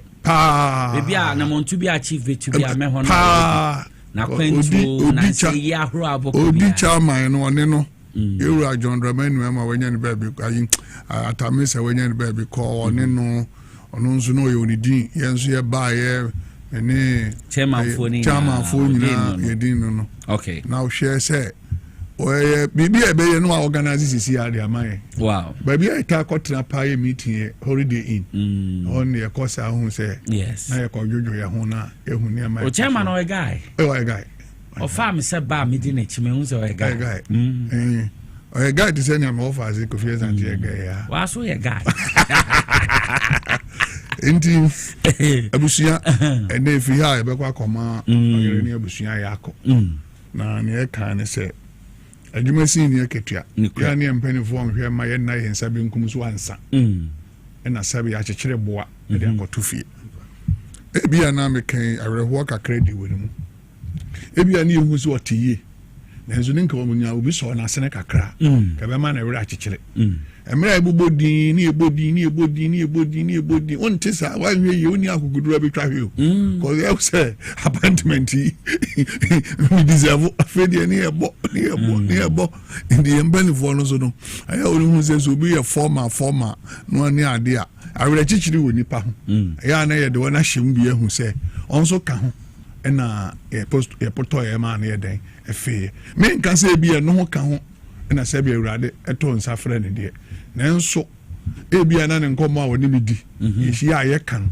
na me hu say ye ba power no awere ho kakra ewum because 2013 no e go hawk bo chairman yes no ye ba ye nif 3 to 4 months across 3 weeks across na e bo ni di no expect say ni wakum no ho ene ne awaye be ko so am ya ye sa na enye sa nanso bi oti ye tuwa no akọ ho aburuchiraba onte he radio station no dia to onte he na appointment letter onte ne dia to he ni nyina ya de ba kwa ya twe mpanefo na adwan ba so ne se so bi ni no be board obey former executive member say we retire say we ko bi say to abatia so ye den wo ye party ni oyokuni ni a na adwan so mu dawo aye de ne koto ba bi a obuo ni ani die nso wum te be sere se enye ye hanko a be duru miribi no yesa ne mpanefo no so di awreho nti ye be sere we no free mu a niko awreho unim de ndi am de still manage revolution hono ade we revolution next focus strike right say bc de nam so ma ha na bisu ni amadonko onya no ba bi ko no befo ye do no koki ba ebi nie yeso aye nyina kogu hospital ebi e pra ebi be perform me ko ya adwuma o mochire wow that shock by no me fa me ko mochire me twi ni pa firi mu se ne ba ye ni pa mpro enya hwe e wo bi e perform retired nurses obi atu ne ho si ho CDR time esi ama ba na no mu ase o ja say ene nipa any opportunity ami afaw aban ba ya bosumi num school aban na bo ho ka allowance a wo ye nyina memi adwuma kakra me ye ne taxes no ene de ahwew ye adwuma na so tua taxes kakra na obi nso nya ho mfa so so de okọ strike we nurse ni nti ene ma me na wo kan se be bi mu ewu ye tua wo ka usika nyina ma obetumi anya ne nipa na bo ndi se a man penifo no ne nurses for no non call retirement so one ye say yanka obenya that opportunity na ma wo so akwa nurse ni ana na ne ya wo mu kra so be ko to nurse ni okura phone no omiemia he no so oje ho allowance ana wa ko to doctor do doctor ehwe wo no ye tire drama na ohwe phone so ahwe dro na betwa ma e beto me yire for good hours ni man no oxygen yasa ta ma doctor bedru na me yire wu eso busome so ye no ogina katua ogina katua man flan court because enye me pim so hwe dru e betumi dia ma no na we nurse for conditions I want to request you on so ofra bro san akosoro a e ma ne 2 cedi or the disabled kwa e ma ne 1 cedi or the anifreni kwa e ma ne 1 cedi e be she e ma ne mo 1 cedi kan e fu e so dia say ne board Nigo. Enti yetiefo yetie ni awofo no mu a woni nim ne ye ka ne se. Eniama wona gigiri nyina ye niama wo hunu ni se. Medie ababenya enka wona wo fie na yen clear wono no. Yen clear won. Ni amfo de meka ho. Titi mira mu no ani aware mienu ne miensa. Oni mi de ani epa no ne aware mienu ne miensa. Oba abrofo bema. Obama ofu be ma na obrofu ye na no ko obaba akọ no to come ne no so on say ya gigi nurses so bia no ne hunu ni say bia nurse fo we mjuma woni dem because midwife ma me principal no and so okọ abrochiri say ne ku ye MPP ni ndi ade say ya si ni pe wu wakọ tra abrochiri oso ko dwumedie bi na wode atorencham ato o my Ghana so ni busumi numuni ndi sa nurse ni no wo yanka ne ba no nante ni busumi numuni o mampani anasa NDC government and I ever John Dramani mama ban ebetumi anya almost about 2 billion e di amam eni mani ya enye juma ya mama ya ban ti say na na do danko akufu ado aban no to enhye no dabi ya nkonkwaje bisi ya megum enka se ye di tuamoka dabi yes se kro ba ji wala wansa kokoje wo student room na we adwuma ne ma wadwuma na watua eno ya ka ho asam ha na ekosi se nurses for say MPP for say hu bi da nti ba mama allowance na allowance na hene wo e ba ya feni ye clear that allowance ni na ya ma watare a wo hye ho allowance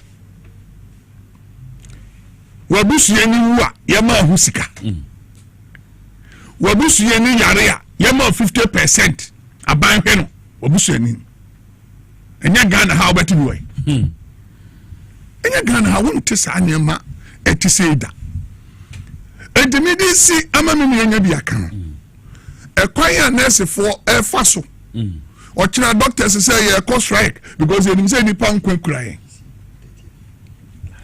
nipa nkwankura ono ba chema woni bibi mentwa wano sade na abekoso abra yeto abawie yeto abawie ya pe na nado ba umia your friend is saying okoboy no mo tena ho de o mo nsa hyase se sika ni ho de nta ba foforo no ho adwembone etechire nti ya de a no mo asan ni ase mo sa aban ba tintina odiso aban no so enye sa na te sesi ano eni budget eni am mo ka no se di sika ya enya de wo budget ni age 2026 nti ti say the extra 2 billion Ghana cedis account enya de be yi ndina say buying dada no ya adwembone agro ni be yi Fair Wages Commission emra e de sa fair wage buy no the only police nko an timi emma police for at that time 2 for 20% but na akofo asan e de ato ho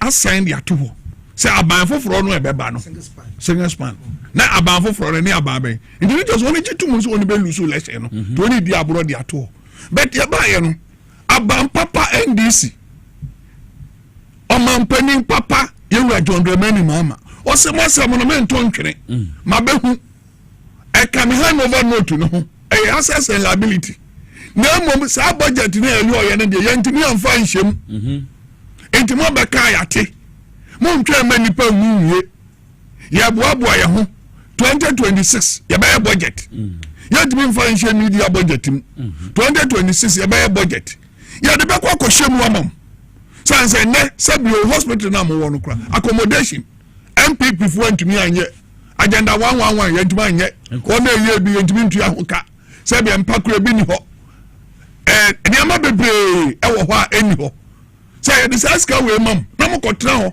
opemfo no ba wonya mpa na so opemfo ni nya dan no akodam facilities we nyina ni ho enti yanhwe ne mo aboa ye ho se ne be ya yenso yensa ba so ye ho adware mo se mo nko na ban na kotam 2 billion cedis di amam na de bia koto atare wo de bia kofra abrosan udi bi akoso ni flare ni brand nsa udi bi akọ just okay oni hwehwe no oni kanu a ne se won hwe sa conditions nyina yi na so koboy enya mo nwanwa se no koboy ena olusu ye election no no eno na ka ho kramo no to abati ano no because you read this animal we nyina so do nsa hwe sa animal ya sesa ma na beto abama eno ka ho bi na ye wura bawumia elusu poto no because animal we no nyina ya de a one sign na necessary for you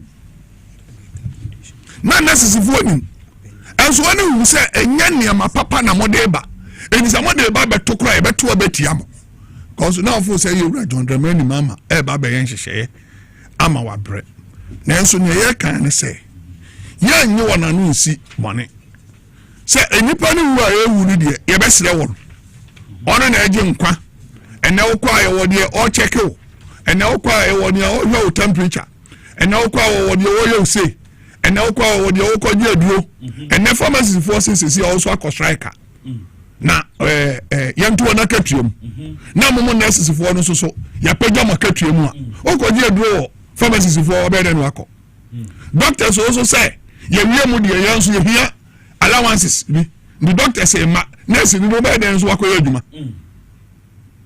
nasi ni bi okura wokọ asabie moje tu ko oba moje ho na any time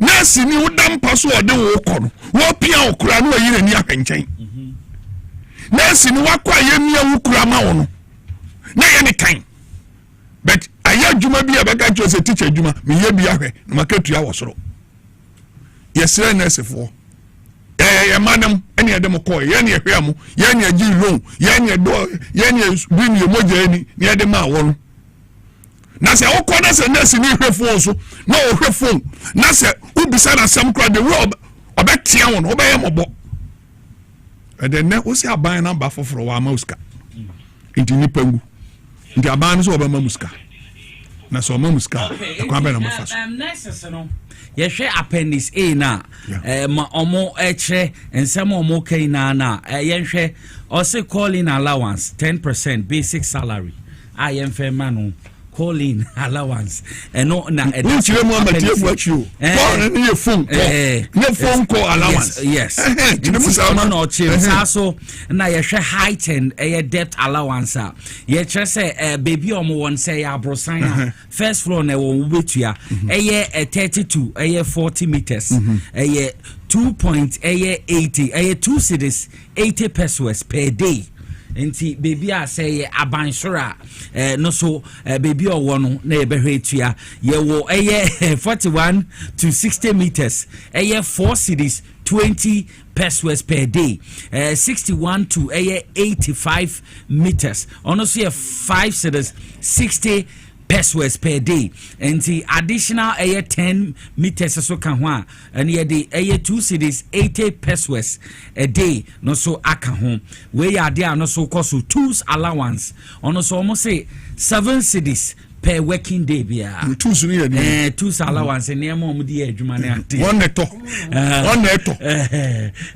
the provider ne asem no yenim tools o mu na na wo hospital wa nti asem o mo kan no physical challenge say obi beba na se be wedi dam obi beba na ohun ade oya yarefo no obeso no mu keke no so ede akono physical challenge no o see daily minimum wage for 28 days 27 days ono so ne so ne de no ansa na eye physical challenge transport enti only 20% of monthly basic salary no so the count on this basic salary no omo fa no 20% in can say you know enti physical challenge transport and also ade aba nti we appendix A ma no so omo eka eno no ye toaso a ye call uniform allowance and payment of 10 1,000 per a year nti entire almost uniform no payment no more 1,000 cedis the whole year ono so omo nurses and midwives more public sector mo no so na continuous professional development support and also no so more annual professional license renewal omo license fee required continuous professional development you can CPD to be paid by employer nipa efa no ono no hwe no ntua sa no collective agreement no so nurses no tre no ebiom kilometric allowance ono no so almost car kilometric allowance and car no 3 cedis 50 pesos per month. Now I use motorcycle 1 cedi 40 pesos a month.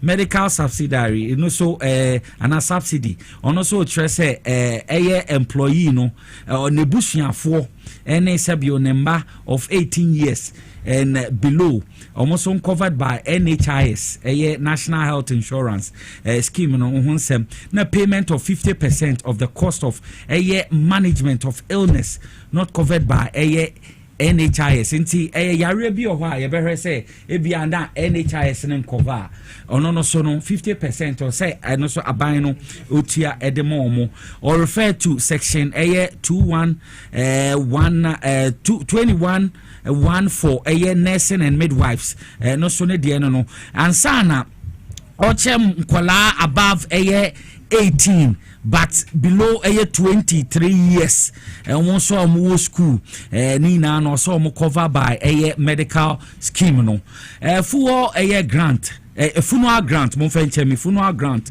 and also employee no 2,100 Ghana cedis nebusuani muntie ni yo nebusuani bi na say bi kan ho a nukuna na na year so 1,400 Ghana cedis and sana say ne ba so 1,400 Ghana cedis all inclusive and also adia no so omode atudwa omotre ebiom almost say uniform allowance and I'm say aka ho asem enti so far chairman we ni eniema omotre enti ma babu emawie wo bibi ka ho a edo so de but we ye eniema ye bobo so a ye enti ye kwenim yanke kan nyina mo ma no yemfa ma nurses be patcho an eka da ban ni na we nyina no na ye kyese se ye kase ye we ka ho a ye budget no ye be sign e di 2 billion Ghana cedis extra account. Ntinya me nwanwa se ba umi be lusu because sebiota frache nyense nim. Sebiota frache. Okoboy be collection no be lusu. Nurses for no na tuti ans on the way command because of some maame no. Principal ni dia nim ntine me sign say ni kru born to us MPP. Ntine ye sign. What you say? Emra wo call nursing training. The conditions in now was why the man no accept it and son walk wie am ya post to and this no kasa nyina man we nyina bomu a yes your friend perpetua ofori ampofo make us say or Geneva also oba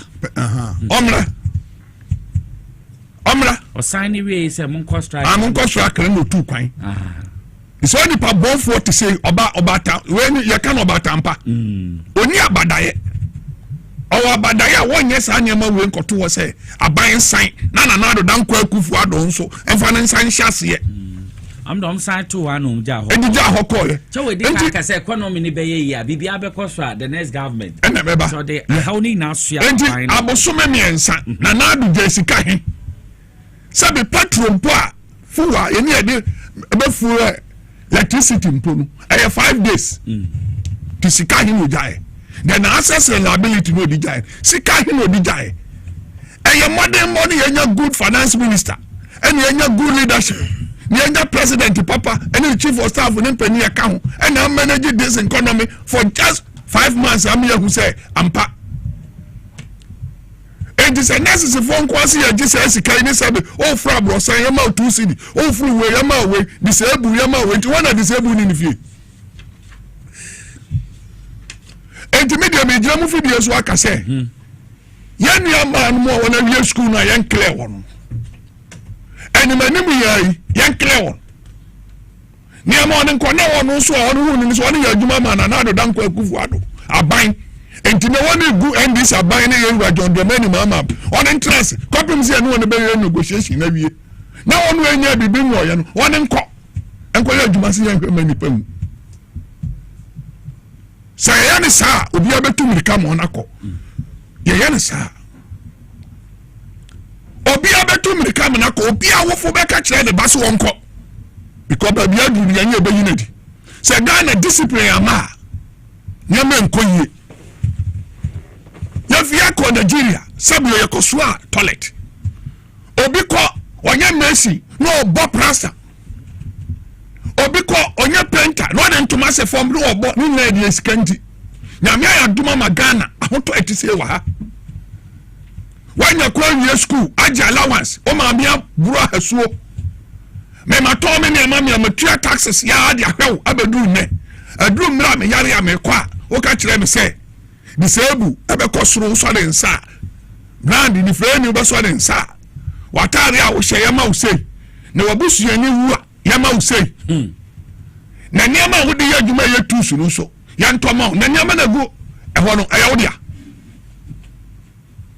One was a nurse in the big crumb, one was apart from the watching their bonnet bono. One was so crabby or deco, so the coach will be baby. Meanwhile, a hospital. Tiara, Mintakano. Oh, so home. Ya democracy na yama, sabi atlaso. Democracy atlaso, obiaka canoa sorry, so, and we call demonstration. Oh, we call demonstration because you find it political and can read see your parliament.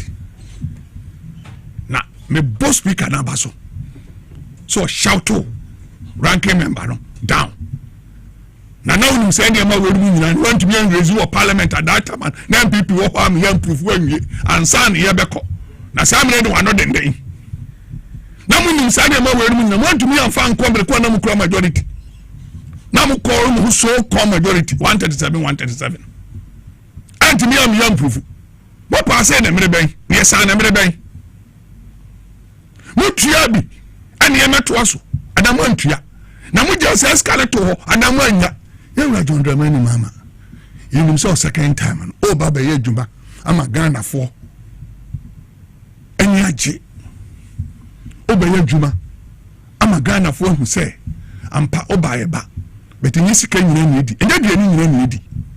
Security, you are and prepare your home. And I remember Michelle necessary for you are on the wolf, young clear one. More than 6 or council. Only you do my Sankobiako and your second son and ra. My speaker, deputy speaker, Sake. Member of Parliament in one. You can be soon answer. Am I? Young animal necessary. Mamma, no, only crew champion with MPP no. And then to all lady ama a deeper who are Ghana no. Ya maho quine. So I said, yes, we're running time.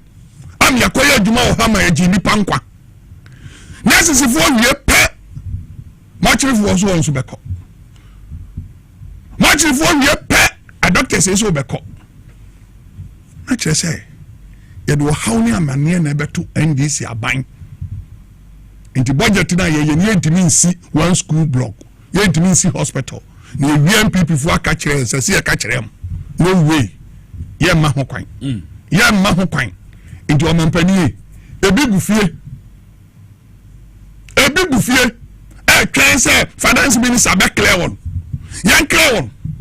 One so nko. Na so on kwa. Na ni nua no wo fie no betu bi kakọ. Nya so anso so no a. Yes, so on so.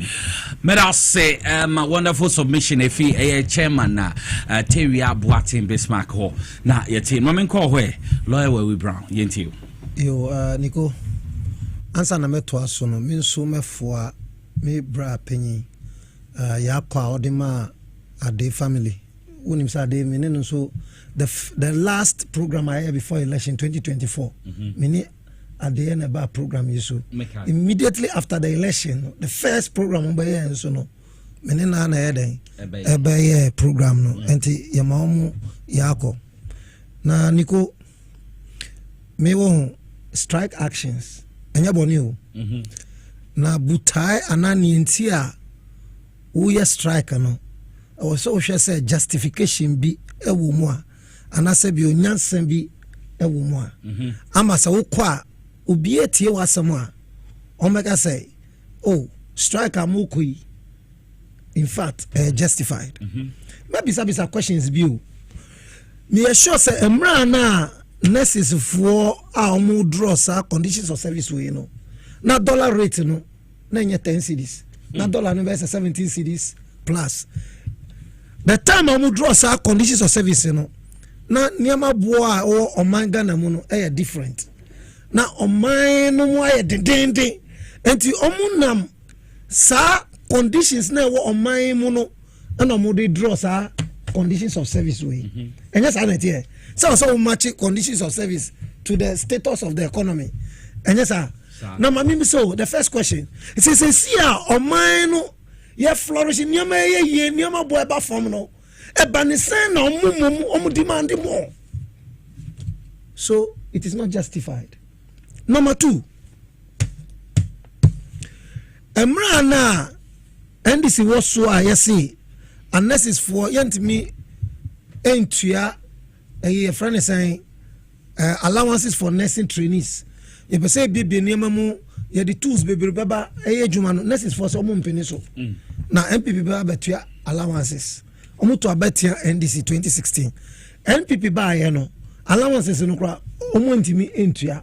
So open admission so be nursing training poor kululu and one son obet your bribe a bit mutia 7,000 8,000 and money admission 30,000 crowd we training colleges no nursing training colleges no for the first time and akufado aban so that me will say obi a we teacher training we necessary air national service na ntisa we we ya pa and this is we ya na ya posting na utimi ekoye djuma na aban we aye from MPP e woso a mami wo be omupenyi want me and draw conditions of service all this while na mu yes conditions of service we at cabinet meeting no yes cabinet ebogu yes they cannot implement this akufo cabinet reasons ni be ni say oh ni kuna ka kire ni say omu some implementing we are ebe ha abandon no it will affect their government and they will lose election.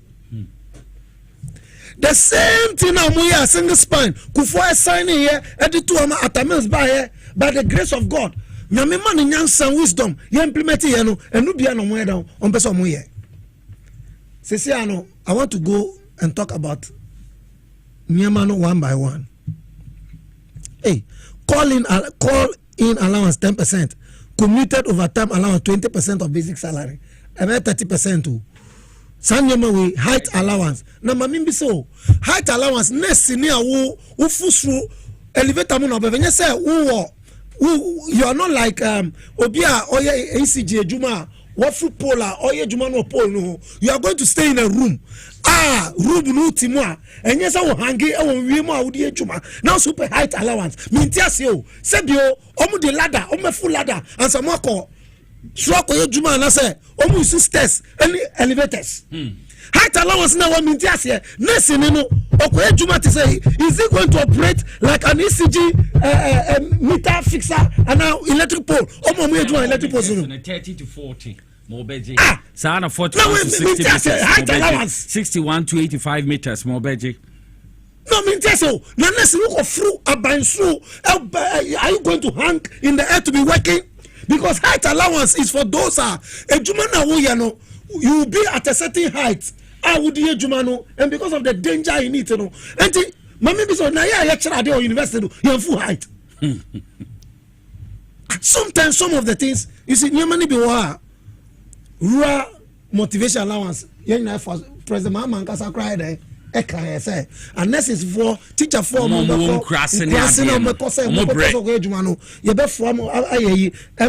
it is justified. But height allowance and death allowance. You man say you see hospital, I say hospital underground who go underground or say a child allowance. But could be who cross a permanent posting allowance. A permanent posting 3 months basic. Which posting is permanent in Ghana? Next year, who they be you reach for me post be na permanent. Let's just say you look to forever. Say be minti aso e bia or so mu church e nyama ya temporary posting now.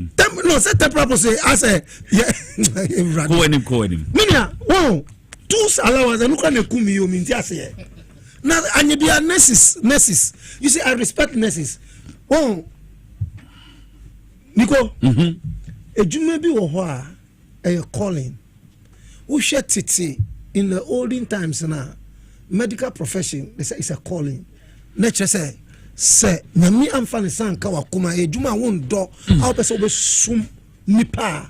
You don't go into it. Now some me your friend is saying Nidino perpetual. I don't think she sees the profession as a calling. Well, yeah, Papa say or say we because of the negligence. My junior brother, your last born. My last Adam, your friend Adam, your last born. Oh, yeah, whatever. Your last born, no, come medical school in August, and he died in July because of medical negligence. Because of that, me papa, as a result of pain into 1.5 years later, me papa we. I buried all these two people within, and my mother went almost mad. You got me funny momo, and Kayana Sanya Mayisia, South Hospital, Lagoon. I don't want to mention the name because he said, "Mehu hospital no tema." Send a nurse me. My brother had a medical condition, G6PD, and the medications be and said the bamano. And the doctor need prescribing nurse for different medication. The brother, because he knows, see, this is not good for me. The nurse insisted and gave the medication. My brother had a rupture and started bleeding, and then he died. Now, nurses for more allowances way. Look at the way a pregnant woman was crying or be saving life because they don't see it as a call. Because Bibi won't say a calling. You don't allow human beings to die because of your condition of service. Allowance here too. Single span Ama single span is giving you something great. Now the buying crying can say, oh, she coming to you. Or see, a day a bump of free. I mean, it's a year main budget here. Muntu mubuna yentenase. Wo na wo so we president a wo beba mo betenase no we to kwan. Say we anya broni be ya. Eye den. Obi na take mo hu baby o oxygen. Oxygen sinisu. Enti nyame pate say wo a wo so wo ni aban betenase. Na mo negotiate no. You have traveled abroad so we to kwan. Eko Geneva. Because one your nurse is for levies ni due so mutua no. What say be ebia opposition for any skebia to am say ko enjoy na say way to kwai eti ebia I don't maybe nkofo to leave the country to create chaos sha nurse ni bia onam sa de isu obi bewu because of omoyin no they will pay for it because bibi biara obeye people will die because of where you are 1 2 born they will pay for it. Mark it and see. Come and visit them one by one. Look, I respect nurses. Nurses say juma we anya easy. Ebi ebrepa na miti nurse ni bi wa fro so frefi rural village or juma chips compound. Onu okwo juma because oni community no only one people and on to me he's treating them but on best of people because they will call her to say go on strike. Near my cousin, some of them are not happy because some say who see who pay a man say minibi say me the mama sit down the way are you going to what negotiate you solve the problem then you left. So who should the government see to it and negotiate and address the problem? And who to quiet no hinana abaying neo montinasia no bobo asamiwa find a way forward. Are you not, if you are behaving like this, are you not a witch? Ayenabem. Nasa what you wanna say umpese brane yen dream or my who's wumba where to quiet so that people should be on side, people should die. Are you not a witch? They can't witchcraft her and you say adiabesa and no whatever you do to cause the loss of life of humanity without any proper reasoning is witchcraft. Hey Bonnie, hey Baysam. You see what is surprising is that government is not saying that I will not deal with it or say come let us reason together. Bible cry sana Bible come let us reason together. No matter how difficult the situation is, how do we go about it? Thirdly, how old is the NDC government in power? 5 months. How old is the NDC government in power? We have come. That's $1 above from things are doing. Or not broaching our corner. $1 never for ticket no try no. I'm back from. This is unreasonable. This strike is unreasonable. I am not against strike actions. But the strike action must be justified. It must be done in a way, say, Obiati Moya, like I say, wait there, you deserve it. Why do we say that medics, the work of medics in essential is because you save lives. Now say, yeah, cancer intino, mu save life intimo di yankwa diagro. Look, Nico, share Yamani be on medical subsidy. Who nurse who say Uba 18 up to 23 years. So school up to 23 years. So national health insurance and cover a draw and conditions nibia are buying to a 50% amount. Who are now also we Ubabe Juma Ama Obi Betiase to be able to generate taxes. Nasa Bantima to Saskano, who you are on strike, the people should die. Obi will get Bia, MC and sister will crammer. Muma strike no, Omu strike intino, Mujin say, because we are medical intino, Muda Munipa, and Obusani Bian and Yari. Mika, Senior, Mamika Samicho, Nami share Nigeria movie B. Na Papa Bia or supported village, or to me support them. But the village, there are some youth in the village, they were engaged in armed robbery, attacking Chief Leka, they were still doing it. Send a papa na Otabua village members in a way, one the Oba village, nana, armed robbers and attacking Mushutu and Papa near there. Oh, yeah. No more Jane say it's from a different. On Toba, not knowing, armed robbers now because yes, our operation that, Papa and I share Omunian school. Say, and the Papa went there, then, but then it was too late. It's the same scenario here. You think you are doing somebody? You see, share me funeral grant. Why are they even thinking of funeral grant? Me, you see, I don't entertain things like funeral because my prayer is that I should be in good health. But if a funeral grant, you will say and you'll be surprised. You are praying. Oh my God, funeral grant. Funeral grant. Kilometric allowance. Now, your mouth who pay more the same person who you want 80-liter fuel allowance, then you want kilometric allowance again. Me tells you. You see, uniform allowance 1,000 cedis per year. And you be a nurses for ni be a mutacha pictures to TikTok and so no more shake uniform no more the church and no be Uniform allowance 1,000 cedis per year. Hey, 120,000 nurses are Ghana. Ethiopia 1,000 cedis are. That's about it's about 1.2 billion. Oh, because 1,000 times 120, that 120 million. And yes, 120,000 times 1,000, 120 million every year for uniform keke. And you be a uniform allowance. Ade. And the salary, you can't answer. I buy every year. I buy 2 salary moon. So these are some of the things I'll say. And I want to just oppose this. Adibaku said how many? 13th month allowance. 1 month basis salary for all nurses, and we want to be paid at the facility level on a yearly basis.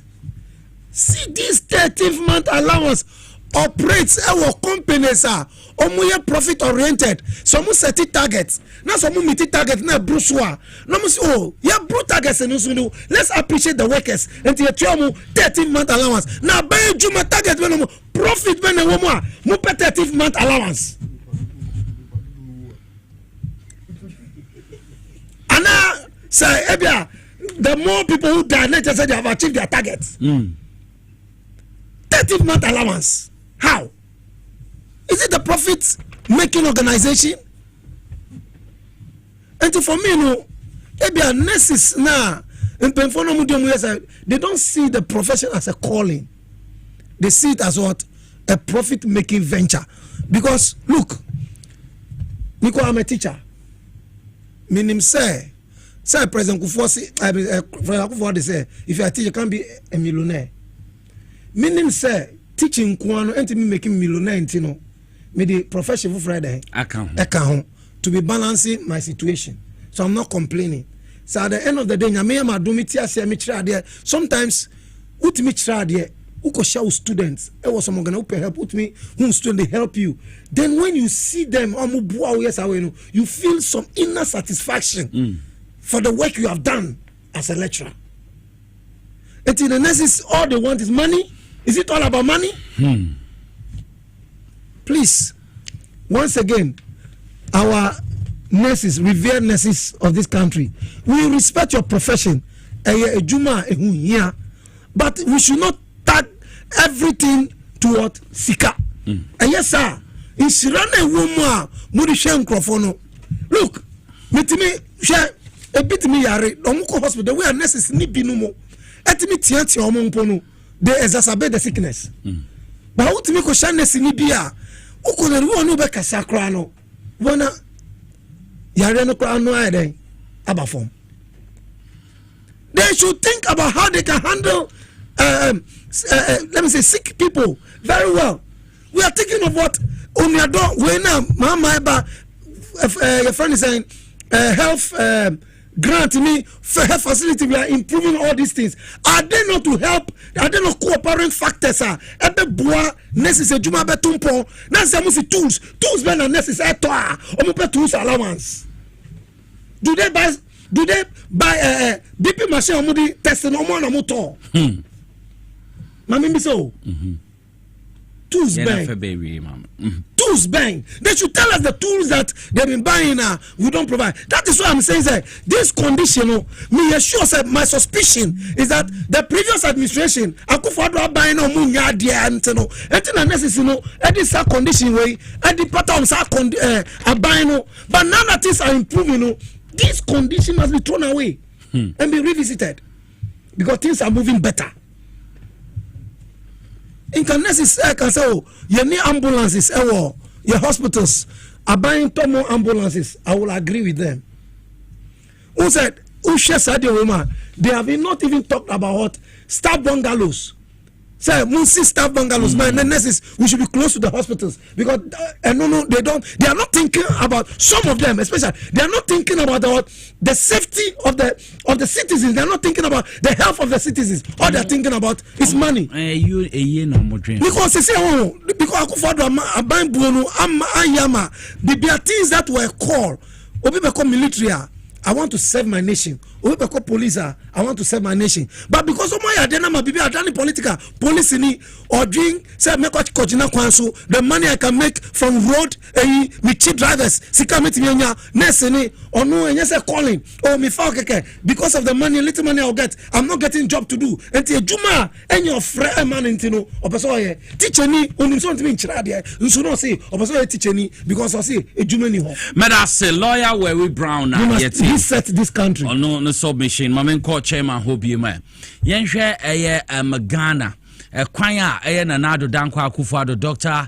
Alhaji Mahmoud Baumia ansa na machi opoku prempo friend na poni oman afaso chese katwitwi di oma begu ho oman yeredum som enso His Excellency John Dramani Mahama na dreampa ne kwan a owonim die ne ntete ne sebiwa omo owo etwa ne ho ahia so a omunimede na omo boa ne ma eye saa dum so a na nadom no ye wuramu omo yi efim yenim katwedidi dia ya bagu ho efa ne gas ahoro a yeto ebifi eye Nigeria ne meka ho crude a ye ya bo ho katwedidi bebre na we na aban no wa bombodin ode measures apapa gu ho ma make say wo hwe eye yesidi na ya appreciate na eye dollar no so e depreciate but I can gu ho no say anya ho a edwuma anhwa na ye hu niam biye enche car power cracker so mo shutting it down ni na no His Excellency John Dramani Mahama no intervene ni omodi nkomo PPPC ono makasa asesi a motene amasie na saaka na ho no se etua ne nkakrakra enti mpenfo tena fom no mo se no me betumi aya aboa eni na nche obi a to fuel a se ye diesel se ye petrol 1 liter biano me pacho be bring che ye beje 1 Ghana cedi 1 liter biano 1 Ghana cedi enchem no to asum se sa sikei ye je a eka da ho dada no betum de etua e de aboyeniem ahoden ho ban na eche se ye nkodum som em se ye nyina ye mu bi kra na ye kasente omoji 2 cedis kra nche ye pe obi kra se 5 cedis because we no enya to a ye je a ye di ye ni me to ahoro a efan 11 ni ade a NPP abanje ya ye hu momode ye to bebre omoji ya sebio omo edi twa omanum ye hu momode ye we ye to a edem fine omo akirem omode bo eye yenyama ho den kania no ho ban enti eye 1 liter 1 Ghana cedi we Ghana fo bebre na atiase ba ye nuanom MPP fo ye ompa man ye mamboifoi ena mechi etugu nkofo asum kansa mehia we yadia ebetumi aboa omani ye pa mamembra chairman ho na yentoa dwumedie no so okay enti ansa na chairman baba no mamenhwe yaboa fo mo boa ye no ho de rubo mumboni tew na yenkwa yenim make us say Medimoses Clinic and Herbal Center boy bi papa na Medimoses Clinic and Herbal Center boy or the Medimoses garlic capsules the abadraman so Medimoses garlic capsules say boy mboja ni circulate me chemboja ni die frusani obi ho se nensa na na ya titriti anansi ache no anansi nam heche o me pacho unye binom abeboa sa so na cholesterol level no osra ebe check na mo be ambu ni paduani na ebegini na efu ni paduam e boost immune system no boy ye papa wo yare o wo nyare o wonya eye Medimoses garlic capsules a me pa che be boy ye papa pebito Ghana pharmacies licenses chemical and herbal shops ato apete Ghana heina Medimoses nanka say clinic enti say we bema na eye prostate disorder hawa utu anamon call mebo sa so na bema wa embre wo mpem bema na oba wa your problem hypertension and diabetes and a typhoid fever na how malaria stroke me pacho STIs me che sexual transmitted infections how ni na no to na monko mebo pa omusa wo dental clinic wo dentist bi obo body ye papa we no mu dwumadi se wo to sion wo white na wo sion wo fele wo sion mo pese ye bia braces na wo ya ni na oduru ha dentist no betumi aboa ma bibia etumi akonkan Medimoses clinic na make for Ediamon. Homacha Kwanwa Dental Bar opposite the police station, AESL building, inside Ghana Highways Authority Yard, Accra Ministries here, Ajay Kojo opposite School for the Deaf, Sansana Kumasi Ahimai, Kokobin Santasi Obwase Kwine so. One Medimoses Dr. Ndin Komo 0244 068 447. No Medimoses ND and Komo. Mepacho Sawonti Diati. Na weekendi any holidays are ruby di enemy when we dofun we bushie to meet an alcohol ye for Safari Valley Eco Resort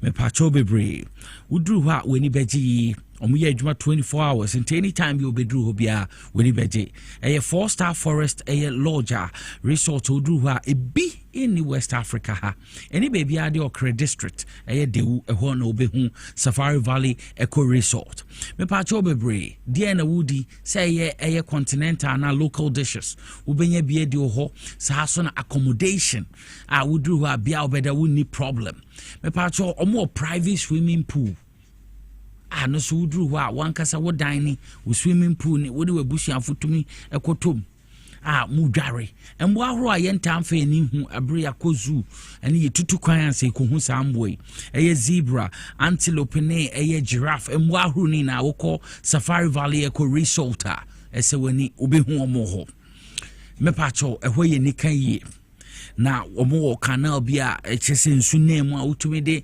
eye kanu nsiso waterfalls bi ho wankasa obetumi atse bia mframa pa afa hu umpewe na opede watia we hu bi o TV so me kamfo Safari Valley Eco Resort ediamao to anamona ko wo kwaso a wo nkwa men ko ne wadofo we busuafo echese munkwaje mani wotu kaye parties wo ho honeymoon ahro mbetumi akɔhye ho engagement chese program ahro na akro mbetumi akɔye ho a eye ni jesem me pa cho for reservation wobetumi afre 0596 914394 0596 914394 no nimpenifo ending komo na esewani ense de catcho Safari Valley Eco Resort koho no bekese King Nicholas kan Victory garlic mixture na medru so obi oho anakoma boni pepe obi ose mensane me na etitriti obi ose meni so ayekusukusu ntimeni so chimi me pa cho onya Victory garlic mixture ebo moje de die frusane yi papa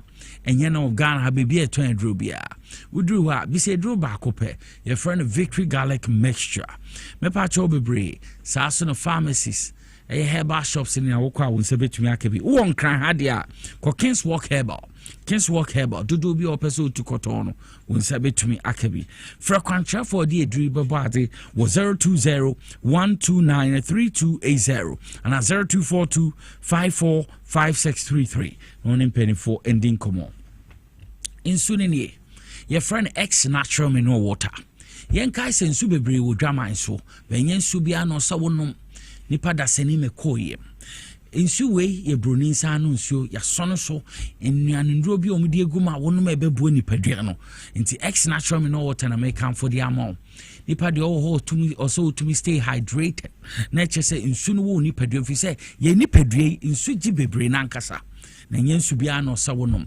X natural mineral water your 350 ml your 500 ml we 500 ml na ye sign ewo 750 ml ukwadwo man so na wokoto nsuo na obisa X natural mineral water no omuso omuni bia kai say shop na wo bisa na omuni bi no your friend Buntus sa shop na Ubuntu shop because omonton X natural mineral water ma me papa me mpese obi be kasa shop na Ubuntus so on person kasa shop na Ubuntus dia X natural mineral water na make am for am baby awo won kran krodue mu for any chemu so abebrese street oba XYZ broadcast ya himfie ha ye wo depo kese na wa ha oba membo din bia kase opa anke Robert dudu bi opa no oba onsa betumi akabi sesi a oba depo a ewo fie ha ya bonu po nti ubenya no bebre sa wo kono wo betu akoton ni na oba onsa betumi akabi sa so no komel komo sa onsa bekabi ana so betumi afre factory na ka ne dia brew wo 0596273546 and 0596273547 ɛdin yɛ X natural mineral water. Stephen appear nsu na meka ho asɛm kyerɛ we. Ye ka X natural mineral water. Jeso mame ɛyɛ simply natural. Enti ɛde ɛtɛ no. Ma membra chairman ho. Chairman. Yenko yenim. Ɛfa no ɛyɛ 1 Ghana cedi. Enti chairman yentiu. Nigo. Sɛ petrol ntumbeba, sɛ petrol ntumba. Sɛ gas ntumbeba, sɛ gas ntumba. Na me fa bibi nhya ha kakra wo. Ye nurse for on nsɛm. Obi a ni ho against sɛ bibi ha wa onko demonstration. Obi anzu ni ho sɛ bibi ha wa ontie atua. Lemum ye twe Ghana fo adwena ba so sɛ wohwɛ nneɛma ɛbobɔ so nyinaa wɔ na tie ya obi a wɔwɔ ɛba a ne ba yɛ nurse ni a saa bro no ye maame busuefo yi ama on kɔ strike no on kan je on ba ne sɛ on kɔ start adwuma because bibi e betu mesi na ya betra mo fidie so pen ya ka kyerɛ mo sɛ ɔmampani ya ba sɛ ye ba bɛboa Ghana ne agye Ghana si hɔ ye wo nipa bi a ya beto wɔ no on nyɛ wɔn adwen sɛ on bɛboa me agye Ghana si hɔ MPP for na appointee wɔ no morning coffee ko transi ni ama yan crofo no woni nim yan manifesto ni agenda no emetra ho no ni implement man na nka ma me busuefo ngo betimi aka sɛ mon ko strike na mitu kwan okwa airport the same thing okwa VR the same thing ya wo be almost about 30 institutions MPP for appointees in kwan na wo we clear and clear say one in the agenda and the kwan ye pesi ye bu o man no enko so headmaster bi whole school ukwa no aka kire o mo aban fo no bebre koso ye ma say ni power mu nyina mra ne am ye nkrofo nkotra ho ye run for 20 to 30 years wie na so one mu bi ba won so ba won settle won nkrofo because the koso no etan the koso no etan enti kakra me pese me kan nurses for kwan ya won de hospitals faso no na so kasi ya ma otu so a magazine Kumasi magazine for tu so ada ana ko follow magazines ana apprentice job no wakoso ya wie ne say ya di machine ja okwan ana we nurse ni a wako na wo sa ne ma we nyina ho aban ato e di amount oxygen nurse ho no nurse ni neto ana ban neto oni ye prepare say chief executive any midwife for no money one na keka ho no bebo aban no aban no hwe ba bi a on do nbegu na ye nkrofo e qualify no ye for no contrast na ye nya adwuma na Ghana for any nso NDC ni ewura John Dramani mama amamu no ye mra wan cd baso ya advert Live Kid Live Kid capsules Live Kid capsules capsules me pacho medimosis di abedwaman so na boa digestion would dia wo pese digest ya ansa na enhance metabolism sa so na niema bia mbo nipadua na ebetumi eyi efi wo nipadua no ye liver wotie din ne kra na Live Kid capsules wonya bia beboa papa emba liver no tumi function enti wope Live Kid capsules here enye na wo Ghana ha pharmacies ne herbal shops ato apete wo Ghana ha nyina wo betumi ne medimosis for edin komo 0244 06 8447 mesi subium 0244 06 8447 Live Kid capsules wonya binoma ebebo sa so na me pacho adom survey and general construction free say enkancho say a authentic construction company me pacho bebre wo building and I say ombetumi ama we ni so ade hono say wo si dan ebetumi abam amount enti adom survey and air construction general construction me pacho air land surveying omoye amount so engineering surveying no so ombeyamo architectural air designs and sana general construction ni na no omobeye amo kama pa dodo dumase behind Christian High air school international air adenta akra ha no be hu omo so no more payment plan for air 12 month cost air 60,000 upright air payment in 50,000 into upright no straight away no wetua deposit no so what they to her air 30,000 Ghana cedis which is 50% 12 month installment at air 2,500 Ghana cedis. Na no so betua ne kakrakra asoso abra wetua 50% in area no. Sa so na payment plan for 6 month cost no 55,000 Ghana cedis. Upright payment no 50,000. Sa so na deposit payment no 30,000. 6 month installment 4,584 Ghana cedis. Na no so betumi etua. Enti se wutie mi a ubetumi afre 055-439-7831 and 020-378-8842 020-378-8842 ubetumi a WhatsApp omo 055-439-7831 Adom survey and general construction making your dreams come true or reality. Chairman yentio Aban energy level me support. Okay. The India me support ni say justification wom. Yama yehu. Ade ne fapem. De koye. Ye kan yi levia. Nenti ase anya adwuma. Ene hu no no kotwa ho cake no. But we de wa me ate ase say enwono aye krade gum eton mam no ye wo hydro ename no ka se nsuo 20 ne yahu ne se akosomo hydro ne aye basa ni breedam no ani breedam ene he ne wo turbines na he ne adwuma so ene ha many megawatts ne wo hydro he ne wom oko other countries bi anu a ye hydro fimu a de aka no ene solar dudu say ne yewo power way awi amayen enti aban say emre bi atwa mu no mo se me didum so gya me fixe ye be de mo de mo de me ba no ma hu se mo jeka e ka ne be mene yen na mo sa aka kire me se me ma dum so me de aba ko mo start kura de ye nwom enti sene ye ye no a ebe ma wo cold store obi bia waye bia no obenya ho kwan ama won sakwa no djuma sei ni mfu ye dia ebeboa but say yes etie 38 for ya amanfo de bekotwa lotto ya so ni 38% presidential and 38 parliament by luck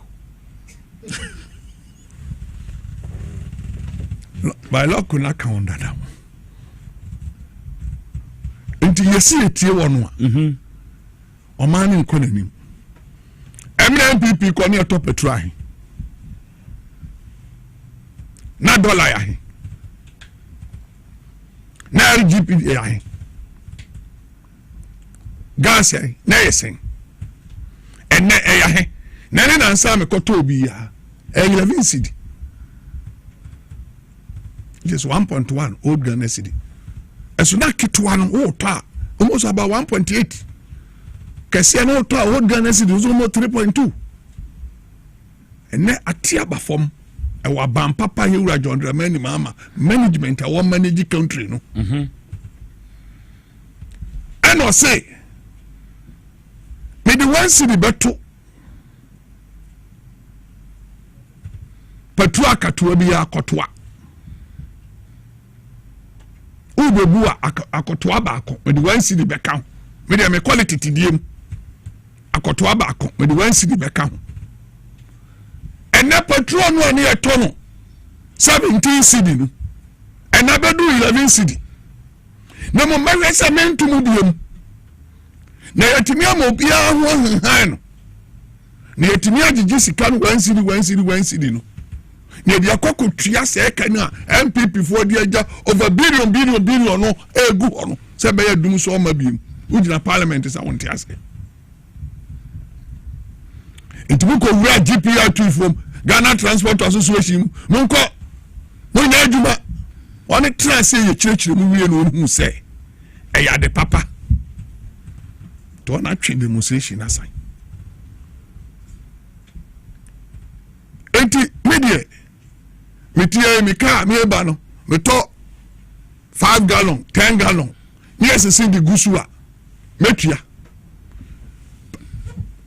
commercial car no odi ko yan juma no petrol na yate so ama no yate petrol so ama no me no ka say dollar ba for mo bo so ka for betete ne ma so spare parts be ba for and dem egu ono ye na na dan kwa kufu ano ne ba umia ne ma ne gu ono enche biara no ye wura John Dramani mama ne NDC die be gu because of dollar no ye kra ne ma na ba okoport o ko yi a obo so ho han MPP for parking dollars ni good dan wa won ko to beton to say ne wuntumi num e ko to gu ho e ko je ne bank ko gu ho no ne to no and na ye wura to force NDC ni ye wura John Dramani mama say mo fo mu dem ye teso aba fom na mo ka se be ko mo nim ve na musu o je say na ye wura John Dramani mama ka president can say baby e ko krofo bi be hunu no say dollar ni ye yewi na we ye ko sere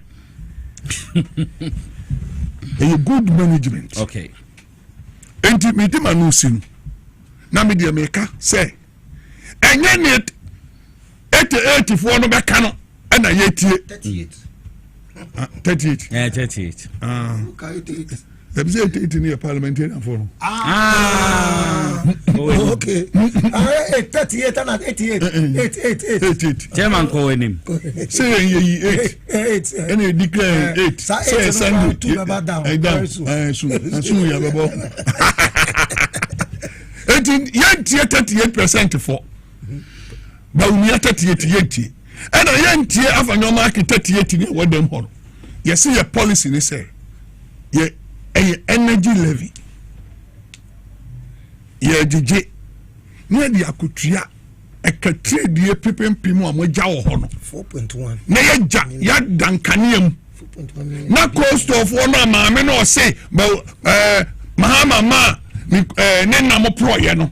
Ye ma ne na mo problem. Hospital no say ni no fridge mu say ye ntinu e kaba no ye masa hospital ni no ni en say diem na eto na akwa manania on the run country no America 350 years in independent no America for one country will say ye nyeto nyame na abo e ni gold diamond bauxite cocoa nyamanyama bebre ni timber ena Ghana nansanka ye haye Sahara desert so a enanka ye yankasa bibifu ye behu into the year can say ye manage country amana a successful country na me no mienu ye nya hoto energy level no ehia say say yetua egu petrol say yetua e wo gas so say yetua e wo diesel so eye akotoa ba ko bia 1 cedi no me support you implement it. Meda say enti chairman Bismarck area Boateng na etin nka no lawyer fair yo nia me bra pen chairman e kan no me de medical crabi na ba be den efo aso na nia me kan say Ghana fo gidie na amwo ewo John Mahama mu ena NDC mu amuto aba ma NDC say yen sambra na mebu oman yi ma yen reset Ghana no mumfa sa gidie no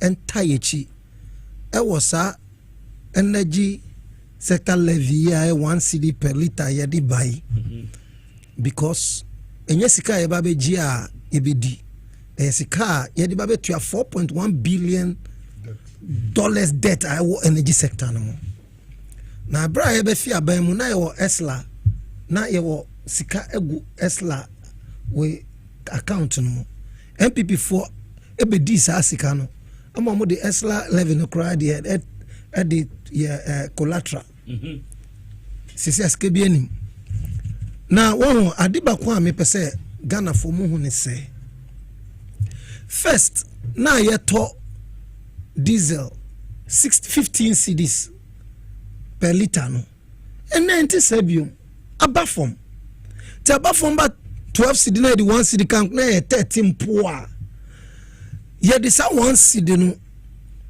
edi tuya levies e kan na e wo ho a yetimiti sa kan ni wi a na yetimi service ka edi ama yempuntu juma a wo Ghana high ebesipi hwe moma hwe bibi o 1 cedi obetua per liter yebetimi atua sa kai ama ubenya electricity every time u fridge be yejuma bibia be yejuma uko hospital yenka say light ni won tentimi nya surgery obi she fridge mu unka say e mortuary no ayi wonam bibia be frɛ sa 1 cedi obetua sanyama yi ebekoso na say yentua so that we continue to be in darkness in this way. Which one will you choose?